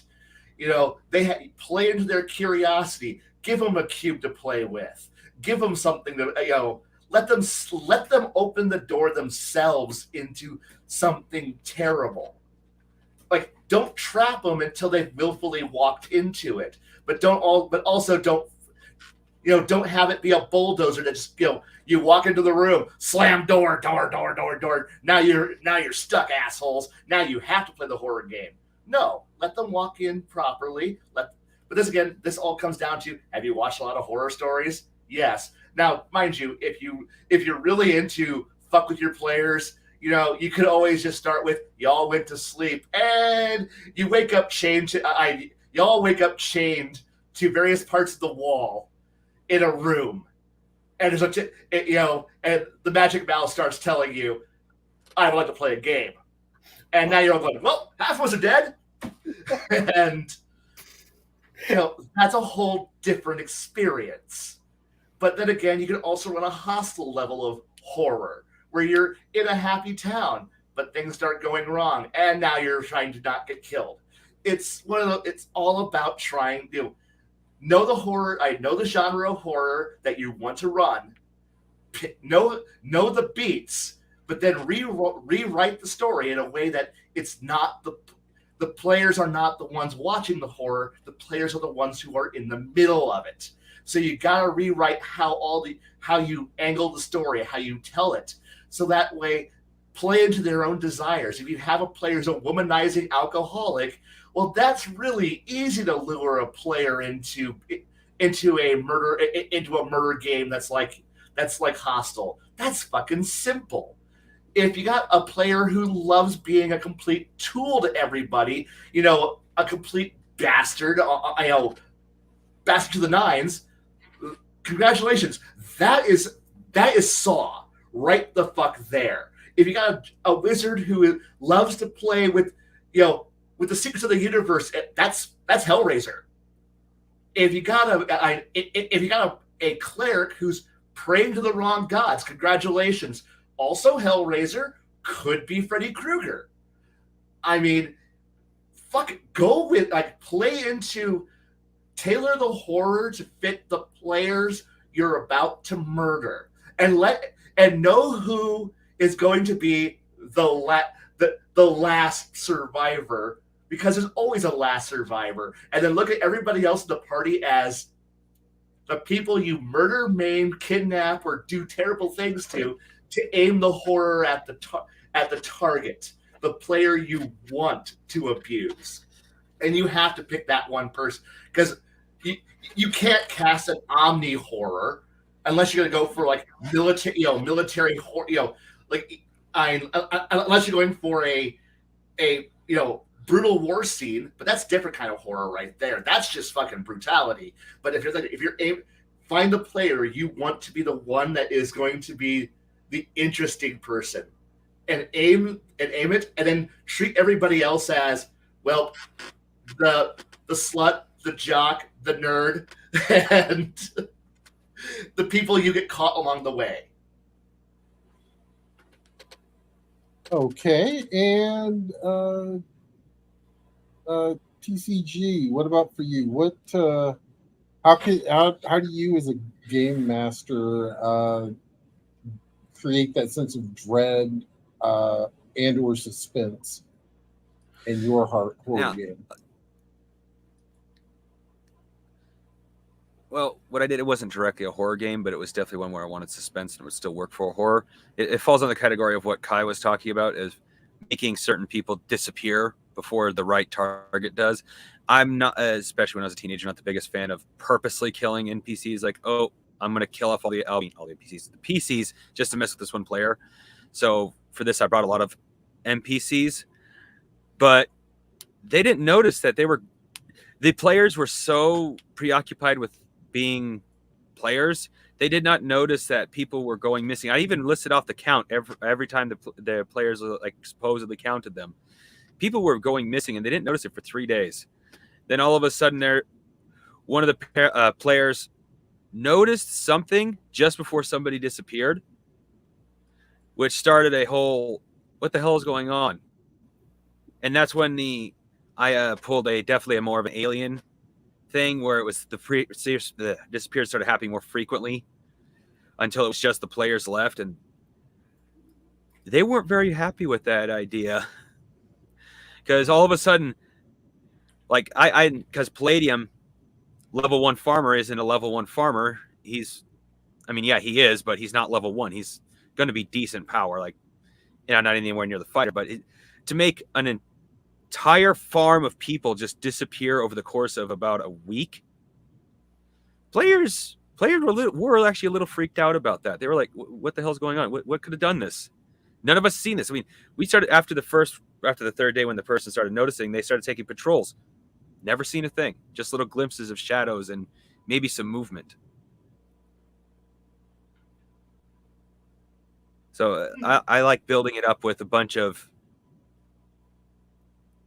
hopefully at first not noticeable, that definitely build up to where the fuck is everybody moments. Okay. Connell, what about you? What was the question? Oh, yeah. How do you as a game master create dread or suspense in your horror game? Consequences. Let's go back to I run Rise of the Rune Lord. You got a bunch of for Pathfinder First Edition. You got a bunch of players thinking they're Billy Badasses. Everybody's thinking they're Billy Badasses. Then put them into the Haunted Mansion, which we talked about last night. And between the haunts, the manor being a phylactery, you take their we're Billy Badasses away from them. Like, oh, fuck. Everybody sticks together. Don't touch anything you don't have to. When you have a character who thinks that hearing a crying baby coming up from a different side of the manor, and it runs to the other side of the manor, only to find a decayed, crusty, crunchy, jerky-fied baby, and having emotional responses. I'm wording this different from last night because that chance is a more nicer version of just I'm trying to be nicer over there. But the crunchy, jerky, ooh, look what I found, everybody. It's a depository type of jerky type scenario. And him looking at it, busting down, crying, then the thought, the only way to make this better is for me to cancel myself with the child's rattle toy. Or having a character decide that he really wants to get out of here really, really, really bad. I mean, really bad. And the only way is to jump out that window that has 60 floors down, plus into the ocean, which is another 50. So that's 111 feet into the ocean with rocks and all kinds of crap that, sorry, no matter how many clappings, not bringing you back there at Tinkerbell, scenarios. Yes, we could do haunting, we could do all this. But when you take the ability of their ability to say, ha ha, I am the big bad hero, it make them say, oh fuck, oh fuck, oh fuck, oh fuck, oh fuck, oh fuck, to a fine sound, then you have them. Then you really have them. And with Curse of Strahd, I don't know what the older editions, but with the fifth edition is they go into a haunted mansion. And at the end of it, at the very basement of the place, you have two options. You could fight a creature that's going to most likely, if done right, wipe the entire party, or one of them has to cancel themselves to make sure the rest of the party is able to get out of the mansion. Right there, no, I'm not going to do it. I'm not going to do it. Well, why don't you do it? Why do I have to do it? Horror doesn't have to be big bad monster. Horror can be could be nothing more than the thoughts that are going through up here for the player and the character. Stephen King has done it right a few times. There's a bunch of horror authors out there. Edgar Allan Poe did it right when he did the beating heart. I can't remember the name of the story. Telltale Heart. Yeah, or The Raven. If you mess with their emotions and their mental capability, you have them. You have them right there. I recommend only doing this with people that are of grown-ups, of course. I don't recommend playing this way with kids. It's just that's a big no-no. But if you get the right group of people at your table and you warn them, hey, I'm thinking about doing something special for Halloween. Or not warn them, that's up to you. And you put them through the psychological horror. You know, it will be a very interesting game. By the way, guys, how do you feel about pies now?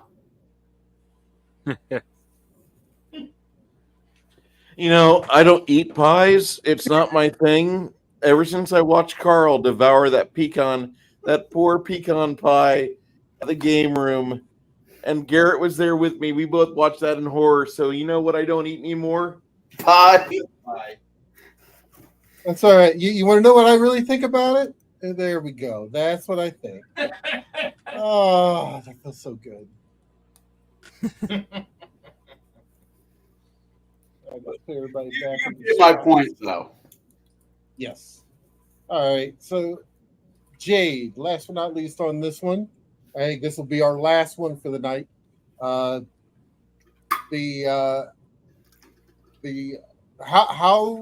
as a game master do you create dread and or suspense in your horror game? So it comes down to the five senses. If you can invoke at least 3 of them, you are capable of capturing the imagination of the players. So I'm going to set up my description. I will sometimes go to a thesaurus and find more appropriate words that truly invoke one of the senses. And I'm going to pick at least 3 of them when I'm, describing a scene. And I'll have it pre-written and off to the side so I can reference it. But the key thing is to set the scene at the beginning of the night. Set the scene at the beginning of the session and use elements of what you set in that first scene throughout the entire session for the evening. And keep invoking those senses. Either the 3 you picked or more as the time goes on. So, describe the temperature of the room, describe the smells, the faint mildew or mold of decay. Invoke the sense of sight through limited vision or even darkness or the horrid rotting, a body locked in rigor mortis as in this awful position, that died in a very horrible way. If you can, like I said, if you can grab the imagination of the players with descriptive terms, you have them. They are yours. And they will be in that scene, that setting, the entire time you're at the table. You might get a few jokes and whatnot, but all it's going to take is reset the scene. Okay, someone cracked a joke to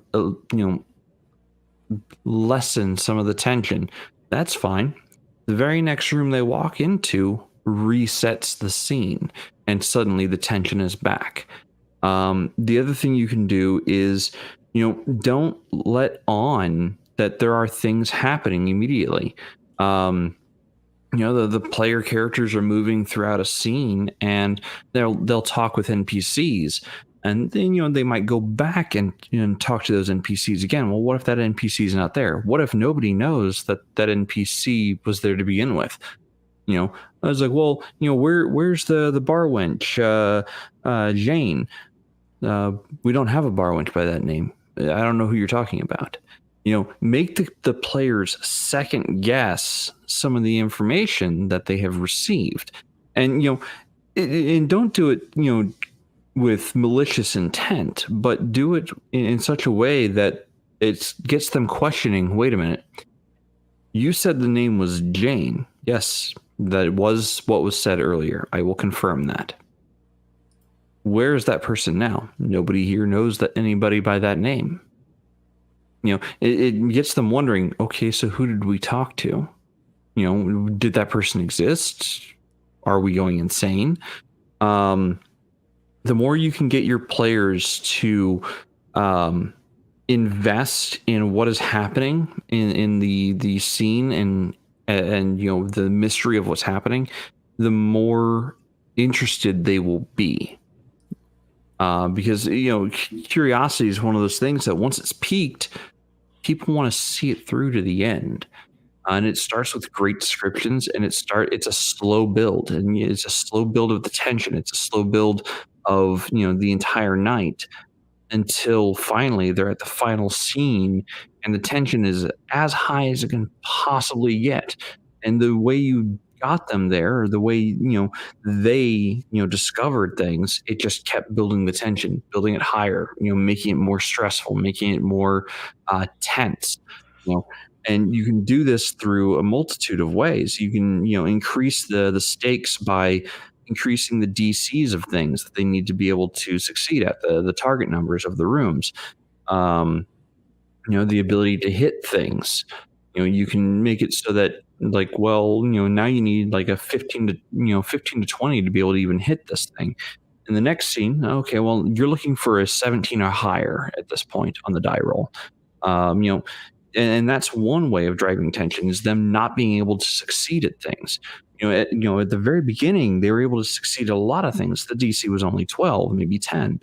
And then, you know, as the night progresses, things get harder. You know, as you introduce more, you know, dangerous things, the difficulty climbs. And I think ICRPG does this really, really well, is because they have an easy and a hard mode where any test on a room, you can say, hey, you know, you can do that, but it's going to be a hard test. So whatever the room number is, +3.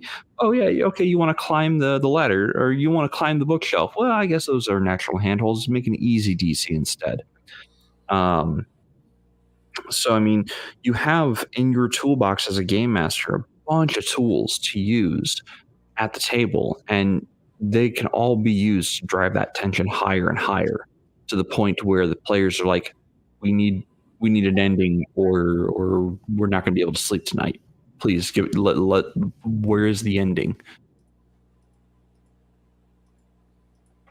Okay. And I think that rounds us out for this. And we've still got some more questions, but we can pick those up next week. That's not a problem. I was figuring this would be a kind of a two-parter. So, Bruce, you said you had some stuff here for the end, anyway. Yeah, I did. We've got some started comments. One's just kind of a small question. How many have ran a horror game like an NC-17 version of Scooby-Doo? And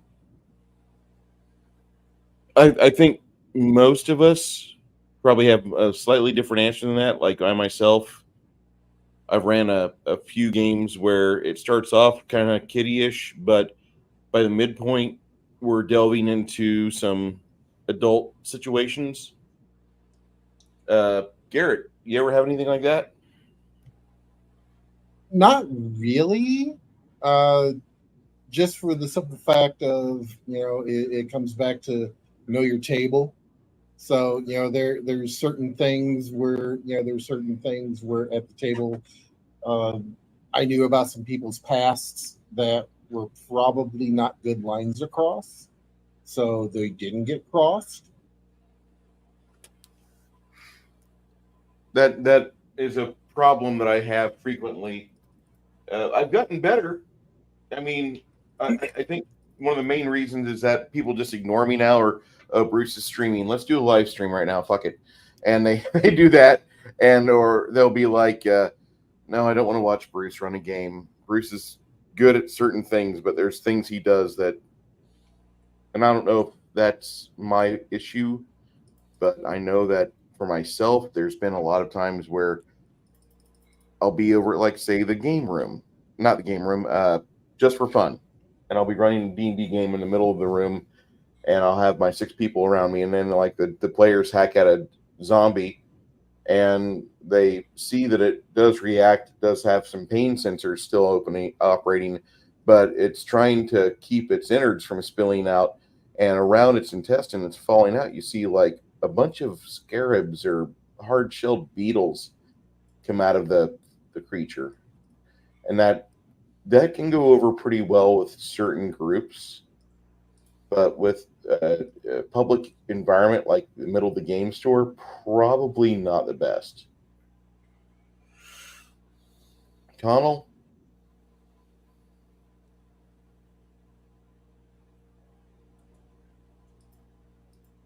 Is he muted? I've ran games at a shop where if it's for adults or for the kids, there's always that nothing more than a rated R for adults and rated PG, maybe PG rating for kids. It's just this is at the shop. You have to play by the shop rules. It is what it is. But when I'm doing a one shot over at a friend's house when I was living in Tennessee or wherever, I knew who I was playing with. It got hot. It got rough. It got dark.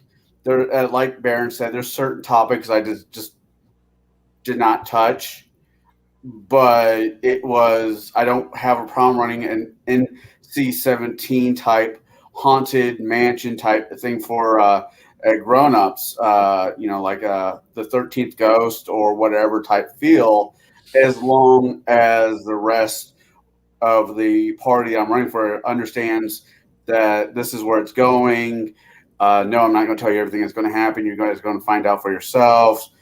But this could be dark. I think your party that you're running for at least has to have a general idea where you're going. Not because you need safety cards or anything like that. It's just being polite, especially when you're gaming or you're using subjects that are outside the normal comfortability of our day-to-day lives. I mean, if I'm Christopher Reeves, I'm running Christopher Reeves type movie type game, and there's a town full of small children, boys and girls with blonde hair that have mental powers. I have a bunch of blonde kids in my life. I could do a Village of the Damned, but RPG, but the players, you have to know where the party's line is. You can't cross. There's just some lines, even in gaming, you should not cross, and so you got to know your crowd. Okay. I I would just think want you're to more of a ask Children of you. the Corn type of person, Connell. The original. I read the book before I saw the original movie, and I just thought it was dumb. The only one that actually really fucked with me was Stephen King's It, and not because of the clown, but because I can't believe I'm reading this. I just yeah. If you know, you know.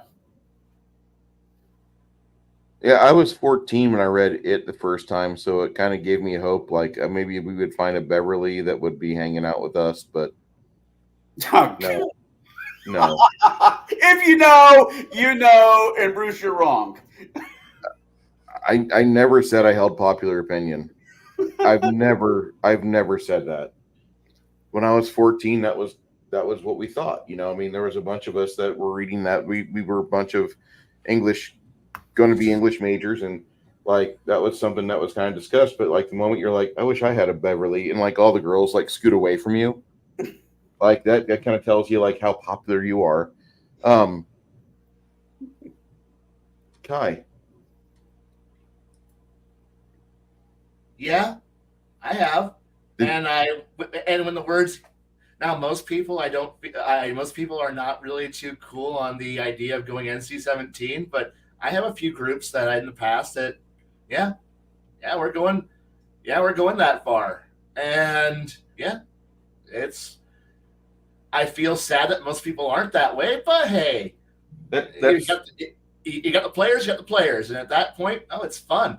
And the best part is if you actually do like a Scooby-Doo adventure, it is all about figuring out the mystery, and that's the fun part. It's just more gruesome, or a little bit more darker than usual. I'm okay with that. Also, yeah, I have done done Vampire the Masquerade conversations out in public at a Perkins at 2 a.m, or at a Denny's at 2 a.m. Why is it always 2 a.m? Because, okay, when you're gaming with friends, what else are you going to talk about, Vampire? okay, when you're gaming with friends and you're playing, into the weekend, and suddenly, you went out and had dinner at 6 or 7 when all the bullshit normies are still open. But then, because we live in the Midwest and everyone's a retard, and the entirety of the universe closes at 9. And even Taco Bell closed at midnight or 1 a.m. And now, where do you have left to eat? Perkins, back when they were still 24 hours, they're not anymore. Denny's, which, congratulations, you are now discussing dark, weird-ass shit in the middle of the night because it's the only thing open. I would say Steak and Shake, but they're no longer 24 hours.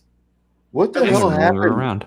COVID happened, and now nobody's 24 hours anymore. And so there's no place for us I don't want to go home, but I'm drunk and I want food. Well, All of us third shifters are fucked because a bunch of fucking pansies got scared of the Chinese coup. And now There's no one food. place, Kai. Where? There's one place. What place? Richards under Maine. I know, but it closes at 4. But that's okay. I can sit in my car for But an it's hour. 4, until- not 2. I know. But hey, I can end up in a bar, so I can continue drinking until 4 a.m. I'm okay with that. But when? I know, right? Yeah, unfortunately, Waffle House is still 24 hour. If you want to drive, especially from where we're at, if you want to drive the 50, 60 miles to get to one. Where's your Waffle House over in Peoria area? We don't have one. There isn't one. We have an IHOP. We don't 50 have a miles Waffle away. House. 50 miles away The from Peoria, where do you have a Waffle House? In Springfield? Yep. Yeah. They have a Waffle House in Springfield? It's not called Waffle House. I believe it's called Huddle House. Okay. And I don't think it's 24 hour either. And we have and there's a few IHOPs that you can get there. So there's a few places that when you're desperate and you're gaming and everyone's gone late and now we want food.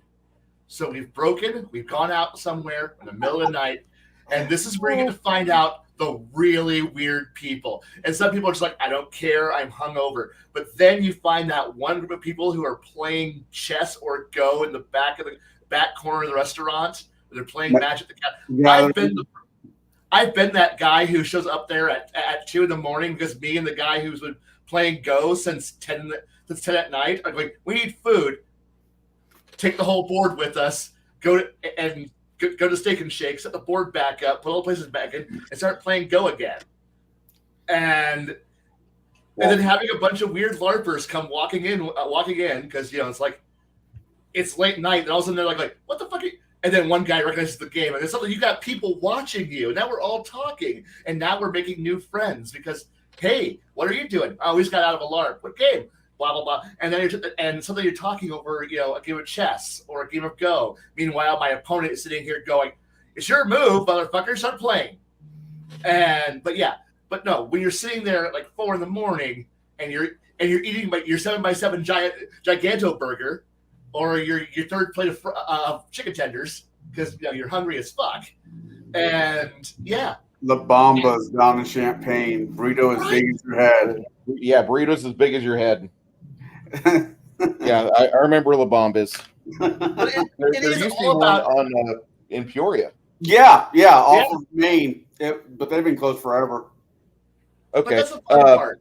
It's just Jake. it's just sorry. Good. I'm done. Sorry about that, Kai. No, but it is fun to scare people when you're talking about gaming. But Garrett. real quick, I think the closest Waffle House, I think, is in Collinsville, if Is I it? remember correctly. That's- I believe That's so. 100 miles away. Almost. It's either that or up around Chicago, but I'm thinking it's down. In Okay, Collinsville. Huddle House used to be affiliated with Texaco truck stops. They've got one in either Monahans or Midland. I want to say Monahans. and We're that's talking 20 Waffle House. Yeah, Huddle House is Yeah. kind of the same thing, but with less class. You lose your dignity at Huddle House. Yeah, the Um, closest one to us, the closest actual Waffle House is 138 miles away in Granite City, Illinois. Okay. Yeah, that's the one I got. Which is I think right Waffle outside of House is- Collinsville. So yeah. I think Waffle House is scared of the frost line. So it's like wherever the snow lands, Waffle House can't expand into that zone. Yeah. So FEMA uses Waffle House as the Waffle House index, and I like that. we need a Waffle House up north. Damn it! Yeah. There was a time me, Jade, and the other fellow were traveling down to Tennessee, and we're all fucking hungry. There's a Waffle House. We're stopping at the Waffle House, and at the same time, it's like, wait, we're in the South. Can I get sweet tea, please? Yes. Yeah. The Actual Huddle sweet tea. House. Huddle House. There's one in Litchfield. There's one in Decatur. I refuse to go to any town that has Williamsville. Yeah, Williamsville, Highland, Marion. Jade, horror game, NC-17 version of Scooby-Doo. If you're gonna do it, make sure you know your players. Make sure they're all on board with the idea of it. I don't think it's necessarily an awful idea. If you want some good ideas, go watch Supernatural and crank the horror level up to 11. Oh, I thought you said Wayward Son. Or just watch the Scooby-Doo Yeah. Supernatural crossover. Yeah, so Yeah. the Scooby-Doo episode was very PG-13, if not just PG. I mean, they got away with, I think, a PG-13 because of language, but there really wasn't a heck of a lot of violence in that one. So if you're gonna do a Scooby-Doo NC-17, crank the horror up to 11, crank the gore, the room descriptions, and the monster up to 11. And no, that monster is not some creepy realtor who's just trying to get people to leave the place so that they can come in and take it. No. That creepy monster is actually a creepy monster, and it is actually there to maim, destroy, murder, for whatever vengeful reason that it's there. If you want to go that route, you can, but again, know your players, and make sure that they have signed on to this idea, because not all players are going to be okay with this.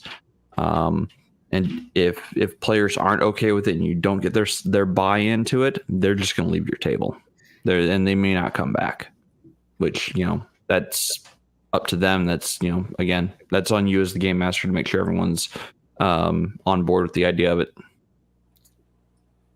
That sounds pretty fair. Crafting Gamer, any if you haven't ran a Scooby-Doo game, have you ever ran for your table? Are you more comfortable with PG-13, R, NC-17? What do you typically like? What's your balance point? I'm not entirely sure what NC-17 stands for, but I'm not a PG. It's no less than PG-13. It's usually a rated R because NPCs will cuss. I will say, oh, that character was ripped in half, and when you do, you see his guts just fly all over the place and things like that. It is not really anything below PG-13, and even then, I got to tell myself back to be that tame. You guys seen really nothing from me DMing because we weren't in those circumstances. If somebody got bit in half or ripped in half, you would have heard a great discussion of blood and viscera. Don't worry, there will be a time. We plan on keeping you around for a while because you're one of us. One of us. You're open to us and have open to conversation. Big plus. Big plus. I'll just say that. That it wraps up that question there. We do have another question from my dirty campaigner Flady, and I do have what do you call it? Memberships are open. 2 tiers. One's the $1 one's $10. The $1 is I guess I have a fan, and the $10 is Dirty Campaigner. Dirty Campaigners I pretty much invite to be at my table, that I can have a table whenever I have a table. And right now I have a table every other Saturday. I have one group of quote unquote heroic fantasy Pathfinder. And my other table is my beta test game that I'm running, and I really like the hell out of it. Ladies in that group, and so is Connell. Along with Janet. I need to send you $10. I see the error of my situation now. Okay, you're good. You're good. You don't have to, but the Dirty Campaigners, like, that's just something like right now I'm trying to make sure that anybody that's on that tier, I want to get them in the game. No, Flady, I mean, I want to scratch this guy's back. He does a lot of good commentary in the chats. I believe he's got some videos up. He wants to be a gaming guy, but time is a finite resource. Appreciate everybody being here. He asked a question about how about a child werewolf to box the players into a moral quandary, and how would you handle it? As I plan to do so. I think that's almost a good question we could put into a topic for next week. Yeah, because we're kind of running long, and I don't mind running long, but I'm not everybody on my panel, so I want to treat them well and have them come back. But I'd like to. This would be very interesting, because I think werewolves, more than vampires, get really good on the moral quandary side. Yeah, not to throw my own whatever. This will definitely be great for next week. I also think we didn't do haunted and horror or supernatural items, like the box that got brought up, or a ring, or whatever. That's on the list for next week. I don't know what book Kai is week. grabbing, but he is definitely grabbing. Okay, one? no, excuse me. You mean I this was grabbing a box? book of cursed items. I need to get my hand on one of those really bad. I mean, the box is Etsy. always your friend. The box is always your friend. Bring it back. The box of wonders. Yeah. I'm going to just put it back back where I found it, and not touch it. Yeah, don't open it. I also want to pinpoint Kai's. You don't want it in this formation yet? No. I also want to pinpoint Kai's shirt. What? No. Oh yeah, that is a great shirt. This shirt? That shirt. Yeah.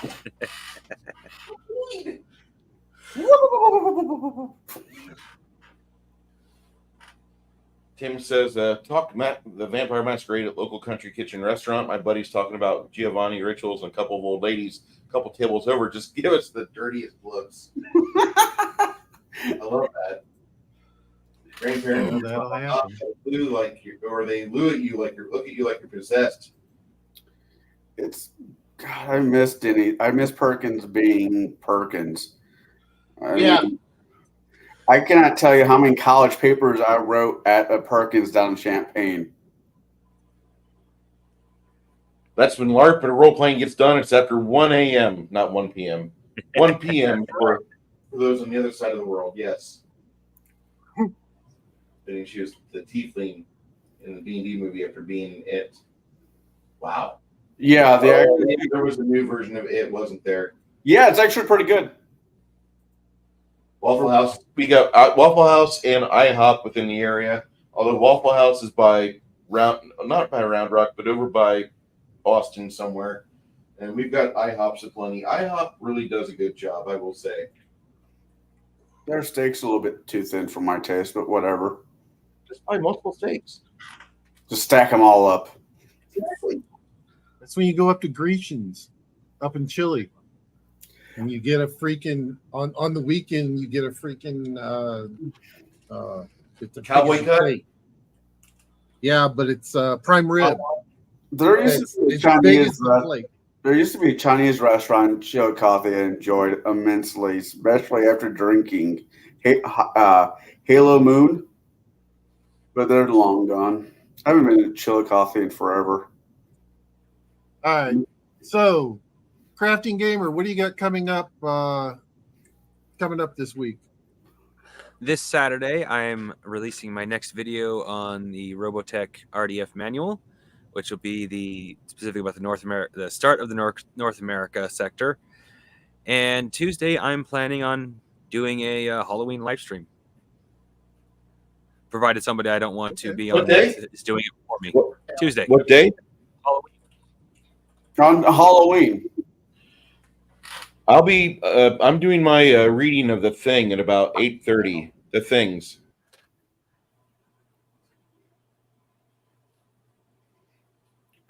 I seem to have left that guy. I think Elle did. Oh, I was making a joke, but yeah, I could see why guy took off. Okay. So anyway, no, I'll be doing the reading of The Things at about 8:30 at night Central Standard Time. What time do you want to do live stream? I was planning on doing it sometime during the day. Shit. Probably somewhere between. Well, you're working. So you're working that day. Yeah, I have no choice. I'm a plumber. I don't know how your scheduling works. I'm usually off by 6 p.m. Usually. All right. That's 4 for me. I can wait till like 4 or 5 o'clock to stream. Okay. Fair enough. All right. So, my question is Garrett, what do you got going on next week? Not much.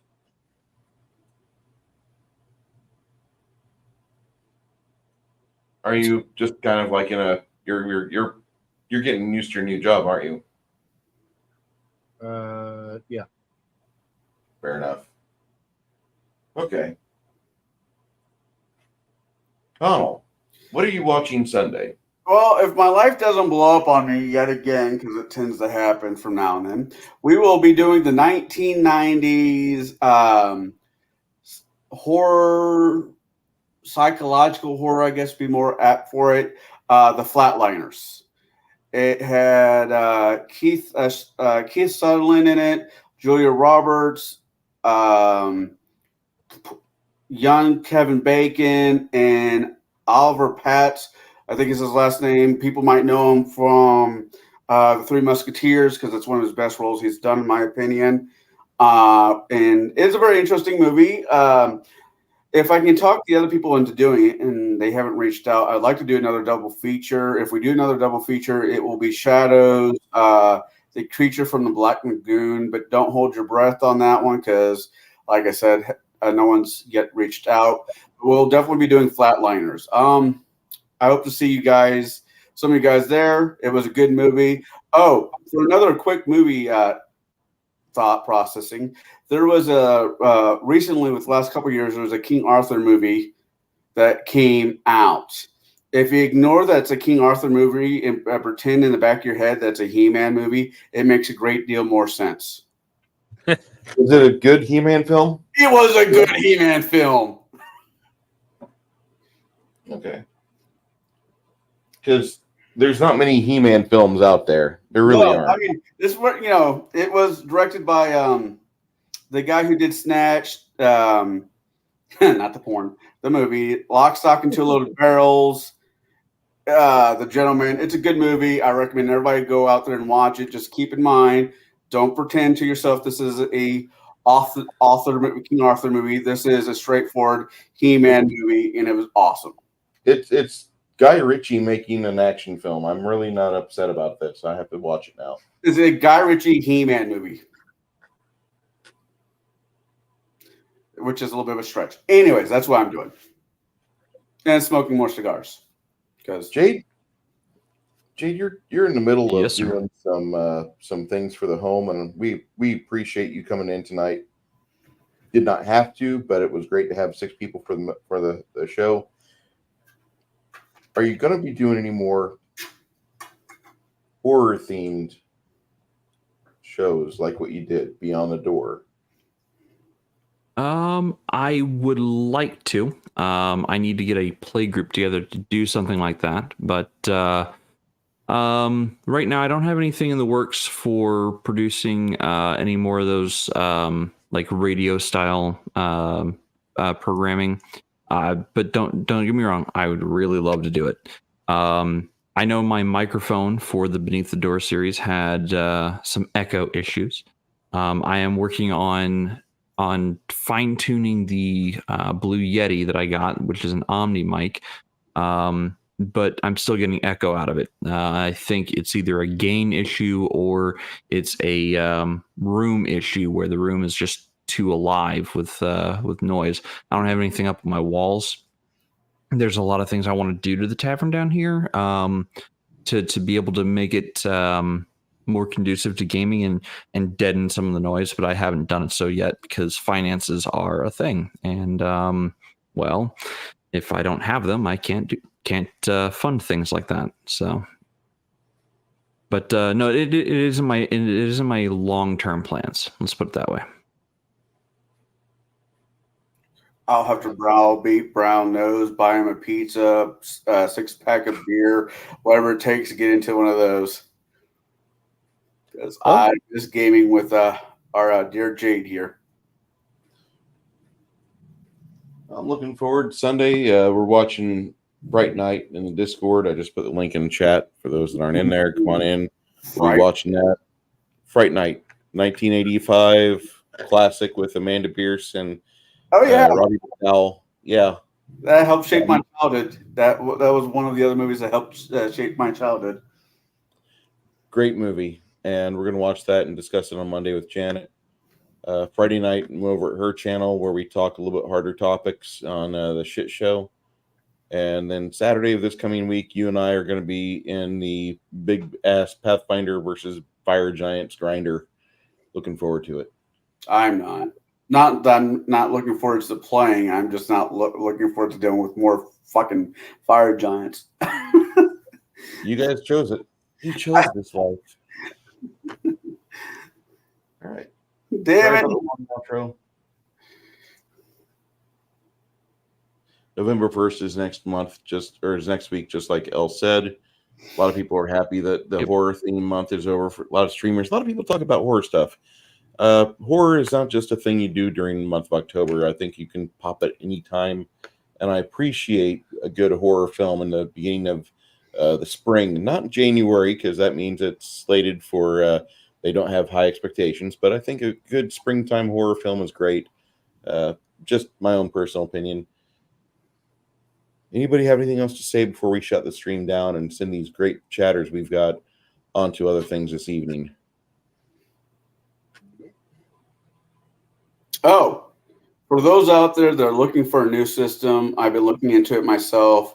Check out Dragonbane. It's crunchy, but in a lot of good ways.